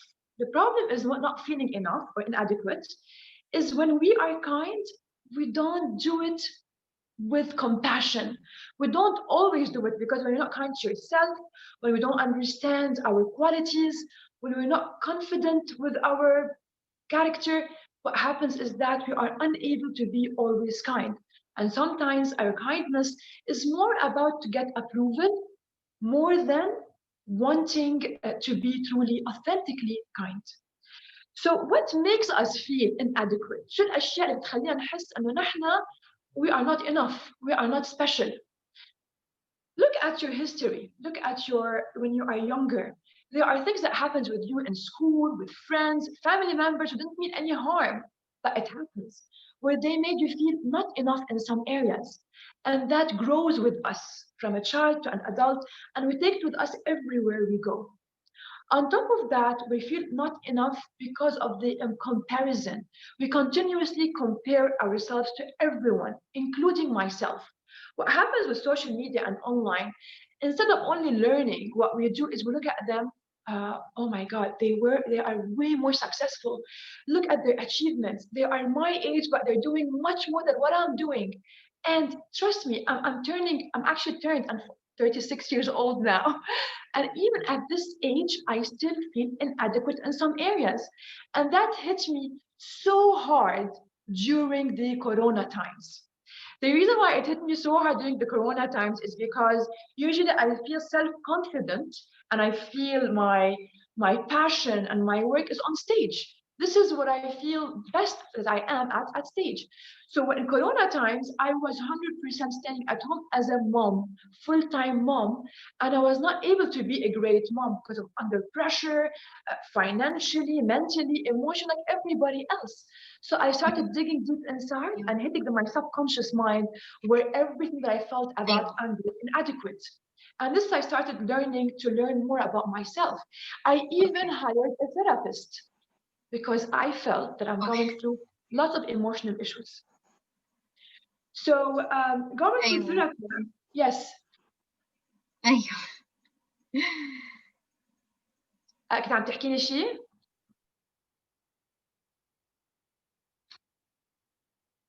I will continue. So I was saying that, so I felt inadequate. I started learning how can we stop feeling inadequate for us to be able to be kind to ourselves and to be kind to others. So first thing, we have to understand the feeling and be aware of it. ليش نحن عم نحس? Why we are feeling inadequate? So raising our self-awareness, that helps a lot. Second, process it. Understand where is this feeling coming from. When we process this feeling, we are able to understand, okay, this inadequacy is because I need to learn more, understand more. Maybe it's not real. I just want to be perfect, and perfection does not exist in real life. So we process it, the awareness, and most importantly, we need to name it. How they say, name it till you tame it. We need to understand what we're going through. And most importantly is to work on minimizing comparison. When you compare, understand yourself, raise the awareness. Why am I comparing? Why am I going through this? So this is very important to realize that I'm going through this because of the comparison online, because of these comments, and you learn to understand it, and then learn also that, you know what, I'm good at this. Validate yourself, validate your emotions, understand what are your strengths, and know something very important. Perfection is boring, and I promise you, nobody in this world is perfect. إلا رب العالمين. Nobody of us is perfect. Whatever you see on TV, whatever you see online, even your friend who shows you so much self-confidence, we all have insecurities. Nobody can feel like always so perfect all the time. And don't always be your best self. I am not my best self all the time. I can tell you, I put the great face on stage, on camera, but in real life, you know, my sisters come to my house and go like, oh my God, if people see you on stage, they will not know that this is the real person that you are behind the screen. I'm like, what do you mean? Like, look at yourself. You're not even looking good. Look how you're shouting. Look how your house is. And I go, I'm a human being. I'm not going to be perfect all the time. So make sure you are not at your best at all time. Perfection is boring. And one more thing I would like to say, embracing imperfections is as important as it is. I would like to also say, learning from online is important. Comparing from online is going to create lots of mental health issues. I want to tell you a story of mine. I've always wanted to be somebody who's famous. It took me 5 years to go on social media, fear of bullying. And even when I went on social media, I'm always scared to post videos. This is part of feeling inadequate. But I learned how to overcome that and go online because I know I have valuable messages to share. Being kind is being kind to yourself and others by adding value. If you are in your young years or even older years, we always think that being famous is success. Being famous is going to make us happy. I changed the whole idea of what I want next. I don't want to be famous. I want to add value. I want to make a difference in somebody's life. Even if it's only one person, that will make me happy. And one more thing that is also very important. It's sad news, but it's also a great lesson. One of our friends in Lebanon, he passed away in a car accident. One of the things that he said, which was very, very emotional, إنها ثانية, كن لطيفا. In English, it means that it will all go away. We will all fade away. Life is going to fade away. So be kind, be sweet. And this has changed so much in me. Even since the workshop, since I was invited to be part of the Be Kind campaign, I have noticed my self-awareness. I became more kind to myself, kinder to my children, kinder to the nanny at home, kinder to all my surrounding. So being kind, I just want to repeat as Dr. And Her Excellency Sheikha, Dr. Sheikha Intisar said, she said that being kind to yourself comes first to be able to be kind to others. This is so true. The kinder you are to yourself, the kinder you can be to others. I'm not sure if my time is over, if I have more time, but I've really enjoyed to be a part of this topic. Thank you so much for listening. And I'm so looking forward to hear the rest of the speakers. Thank you so much. May, that was lovely, very honest, straight to the point. And you can be a mudi'a if you want to be, whatever. Oh, thank you so much. Thank you. Allah يسعدك. Thank you so much for your lovely words, and thank you for being with us today. Please continue. شكرا لك. الله يعطيك العافية، وإن شاء الله كل أخواننا وأخواتنا بلبنان يكونوا بصحة وعافية إن شاء الله، ما تشوفوا شر، والله يبعد عنكم أي شر إن شاء الله. الله يسمع منك. Thank you for the invitation. I look forward to work with you in the future on amazing campaigns that you are doing. ما شاء الله. إن شاء الله. Us too. Where this is all a get together. أنا قلت في الأول كأنه إحنا اليوم كلنا نجتمع سويا في مكان واحد، كأنه تجمع ولكن عن بعد. Thank you so much. الله يعطيك العافية. سلمي لي على الأطفال الصغار اللي تكلمتي عنهم. حبيبتي شكرا لك. ألف عافية. I'll be watching you all. Thank you. Bye bye. شكرا. باي باي. دانيا وعبد الله تفضلوا.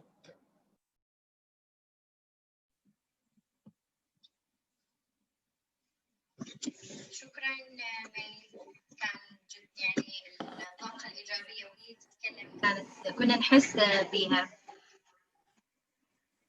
عبد الله. Thank you so much, May Ali, for the wonderful talk. We have all, I mean, your vibes were so strong through the videos. We all felt it. Thank you for the positivity. It was good. It was amazing. الحين بتكون معانا الرياضية العمانية فاطمة النبهاني. خلونا نشوف التقرير ونكلمها.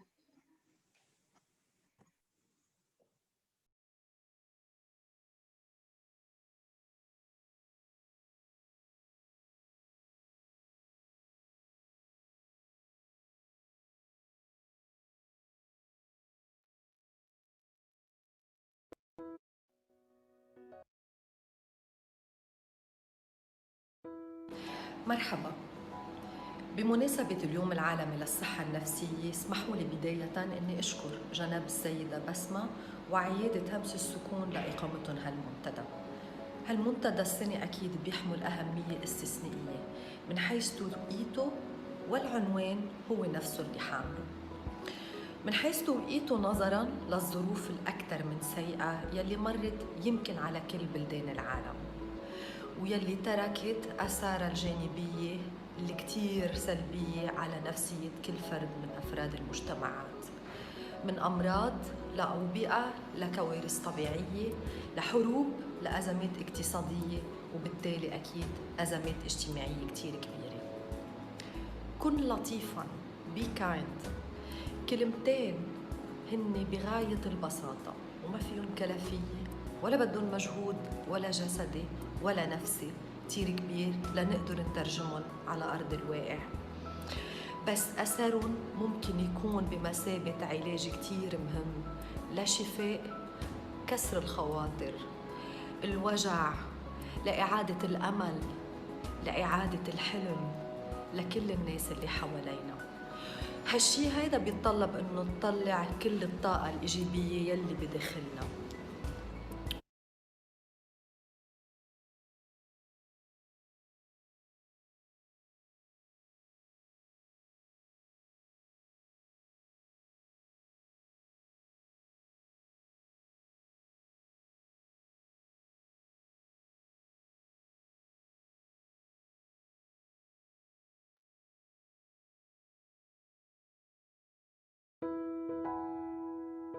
Fatima is one of the country's biggest stars, a pioneering Omani athlete who did not allow anything to stand in the way of achieving her ambition.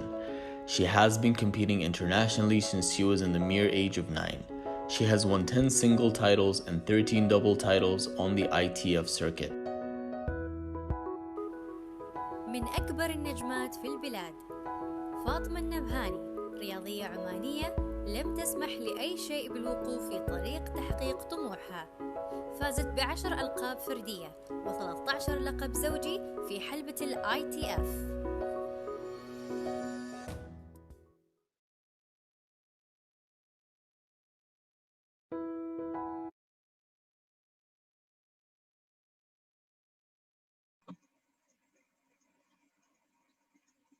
فاطمة موجودة؟ فاطمة معانا؟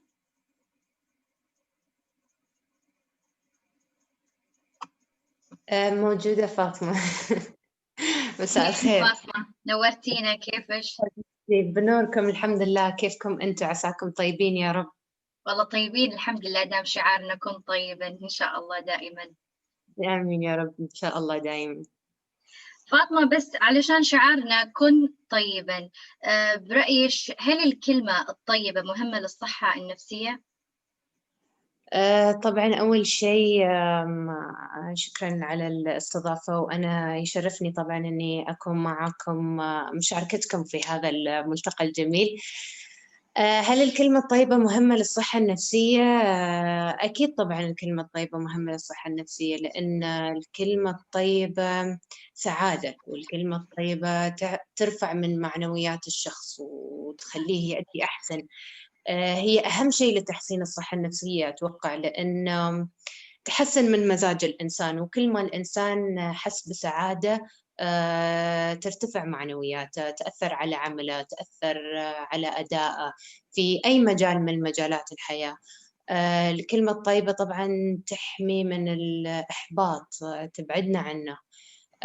أنا من الناس يعني اللي يمكن عانيت من مثلا التنمر في الصغر، أو أعرف إيش كثر الكلمة السيئة تألم، إيش كثر تجرح، إيش كثر تحبط. فحتى إلى يومنا هذا يعني في ناس للأسف توجه لنا مثلا كلام جارح، ولكن مع مرور الأيام تعودت إني هذا الكلام يعني أسمع من أذني هذه وأطلع من الأذن الثانية، وأركز على الإيجابيات، وأركز على الكلام الطيب والمحفز اللي الناس كثير طبعا توجه لنا. فكل ما أسمع كلمة طيبة أو محفزة على طول يعني ترفع من معنوياتي، تخليني أريد أؤدي أحسن.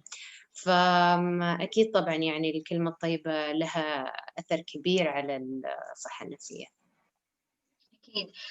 من خلال رياضة التنس أنت كيف ممكن إنك تنشري مثلا الكلمة الطيبة من خلال الرياضة؟ مثلا كيف نحن ممكن ننشر هذا الشيء، أو أنت كفاطمة النبهانية؟ يعني طبعا كرياضية دائما الأضواء تكون علينا، والرياضة علمتنا أشياء كثير، من أهمها هي الأخلاق، الروح الرياضية، الابتعاد عن الإساءة. فما فقط الرياضة هي مباراة فوز أو خسارة، لا، الرياضة أيضا احترام، روح رياضية، تشجيع. فدائما ما أنشر الكلمة الطيبة بين الأصدقاء، بين الزملاء في الملاعب. دائما أشجع الزملاء، الأطفال اللي يحبوا إنهم يمارسوا الرياضة أشوفهم في الملاعب، أشجعهم في التمرين. فهذا أقل شيء أنا ممكن أسويه. شيء ثاني مثلا إحنا في الرياضة تربينا طبعا على الروح الرياضية، فما بس ننشر الكلمة الطيبة، ولكن أيضا الاحترام والتقدير. تصرفاتنا مع زملائنا، مع الإداريين، مع الحكام، مع الجمهور. فدائما طبعا لازم نظهر بأحسن صورة ونعامل الجميع باحترام.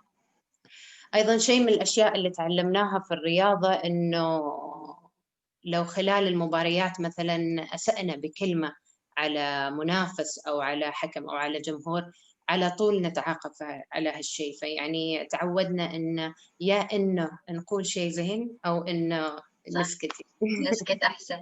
وكيف أنت ممكن يعني أنت ما شاء الله عليش سافرتي كثير من الدول للمباريات، هل مثلا صار لش موقف حسيتي إنه حد قال لش شيء إيجابي واجد أثر في مسيرتك الرياضية؟ اذكري لنا مثلا موقف تتذكري. مواقف كثيرة والله، ما أذكر أبدا، بس يعني الحمد لله ولله الحمد إنه جيني كلام طيب كثير. وأنا موجودة في عمان، وأنا خلال البطولات، فأول ما أسمع يعني كلمة طيبة أو شيء محفز أحس إنه ادوني البطولة الحين بأدي أحسن ما عندي يعني. فأكيد طبعا إنه مثل ما قلت يعني إن الكلمة الطيبة شيء جدا محفز وشيء جدا يعني يسعد الإنسان. أكيد. شكرا لوجودك معنا فاطمة. وأنا من الناس اللي أتابعك وأحب رياضة التنس، ما شاء الله عليك، تلهمينا كلنا كبنات. أنا بعد أغتنم هالفرصة إذا تسمحي لي دانيا، لأنه أنا فاطمة من زمان أتعامل معها ومن زمان أحاول إنها تكون معنا، دائما مشغولة ترفع راسنا من الدول كلها ما شاء الله عليها، ابتسامتها، ورغم الظروف دائما هي مبتسمة. على فكرة أنا أتعلمت من فاطمة شيء، إني كل ما أطيح لازم مرة ثانية أوقف، وكل ما نطيح كل ما نكون أقوى. وطبعا أنا أحلم يعني في أحلامي إنه ألعب يعني مثلك إن شاء الله. أنا بس أحلم يعني أحلم وأحلم لكن أنت رائعة، أنت ملهمة، وبصراحة يعني ما نقدر ينعد على الأصابع النساء العربيات. قريب شفت أيضا في مصر، لكن ينتعدوا على الأصابع النساء العربيات اللي يلعبوا التنس. وما أقدر يعني أقول أكيد، بس في الخليج أنا يعني اللي شفته إنه فاطمة. فأنا أفتخر فيك يا فاطمة، وأريدك عمرك ما تخلي أي حد يهزك. أنا متأكدة إنه ما بيصير، بس أنا أقول لك لأنه أنت فخر لينا. إحنا اليوم كلنا هنا مجتمعين، وأنا متأكدة إنه هم نفس الشيء يعني يوافقوني الرأي إنه استمري. you're an inspiration to all of us، وإحنا معك يعني مش بس كلام، إحنا معك. أولاً أنت من بلدي الحبيب، فما عليه شوية واسطة يا جماعة، لأن هي عمانية، أختي العمانية. ثانياً هي يعني تلعب رياضة جداً صعبة وقوية. وثالثاً دائماً لما يكون في فعاليات معينة تلاقيها كذا مبتسمة، وفي نفس الوقت دائماً تكرم في هذه الفعاليات. she must be doing something right. حبيبتي شكرا كثير والله. this really means الله a lot يعطيك to me. العافية. وبوجودكم انتو وكلامكم هذا الطيب احنا نزدهر يعني. فشكرا لكم كثير، وانا جدا سعيده بجد اني شاركتكم اليوم. والسموحه يعني اذا ما كان في فرصه ان انا شاركت معاكم اني اشارك فيها معاكم قبل، بس انتم عارفين الظروف وعارفين البطولات والسفر وكل شيء. بس انا بجد يعني جدا سعيده اليوم وفخوره، ويشرفني ان انا كنت معكم. شكرا، وكل عام وكل امرأة عمانية بخير بمناسبة إن شاء الله 17 أكتوبر. شكرا فاطمة، مع السلامة، الله يعطيك العافية، مشكورة. تفضلوا يا دانيا وعبد الله. شكرا فاطمة، وشكرا لكل الموجودين معنا. الحين إن شاء الله راح ننتقل إلى القاعات المنفصلة. عندنا قاعة حملة اسمح لي Mind Me Campaign بالإنجليش، وعندنا Let's Reset بالإنجليش، وعندنا ورشة عمل الأطفال باللغتين العربية والإنجليزية، وعندنا أيضا مع الأمل من الكويت باللغة العربية. نتمنى من الجميع اختيار القاعة اللي هم حابين يدخلوا فيها علشان تكونوا موجودين فيها. وإذا حصلتوا أي مشكلة ممكن من خلال الأيقونة اللي موجودة raise hand ممكن تضغطوا عليها، وإن شاء الله بيتم التعامل مع أي مشكلة. شكرا لوجودكم معنا. Thank you so much, everyone, for your patience, and thank you to Fatima Nabhani, first of all, for the wonderful talk. You're such an inspirational person, by the way. Like, I look up to you so much. Now we're going to move on to the breakout rooms. So we have two sets of breakout rooms, and each of them discuss different topics. And you're free to choose whichever one you would like to go for. And if you ever, at some point, you want to change the breakout room that you're in, you just go into the chat or raise your hand, and one of the moderators are going to invigilate and help you out. Thank you so much.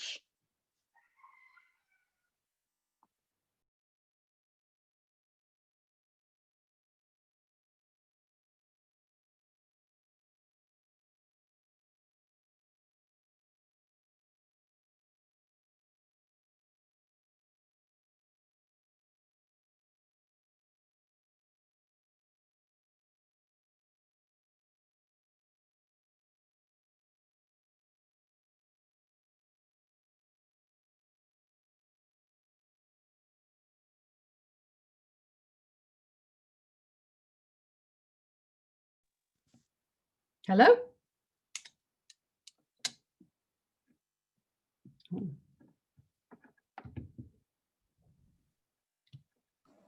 I think we're still getting moved to the breakout rooms, Suki. Ah, fine. Good. I have a feeling, unless we are in one, I'm not 100%. Oh, it seems we're in a breakout room. You think I'm in a breakout room? And there is Nabila. Nabila is your host. She's going to help you out. So Nabila, you need to unmute your mic. Can you not hear me? Yes. We can hear you, Nabila. So now start with Suki because she's eager to start. We can hear you, Nabila. Yes, I'm not sure if we have been moved into a breakout room. Now we are. I think we have. Okay, let's join.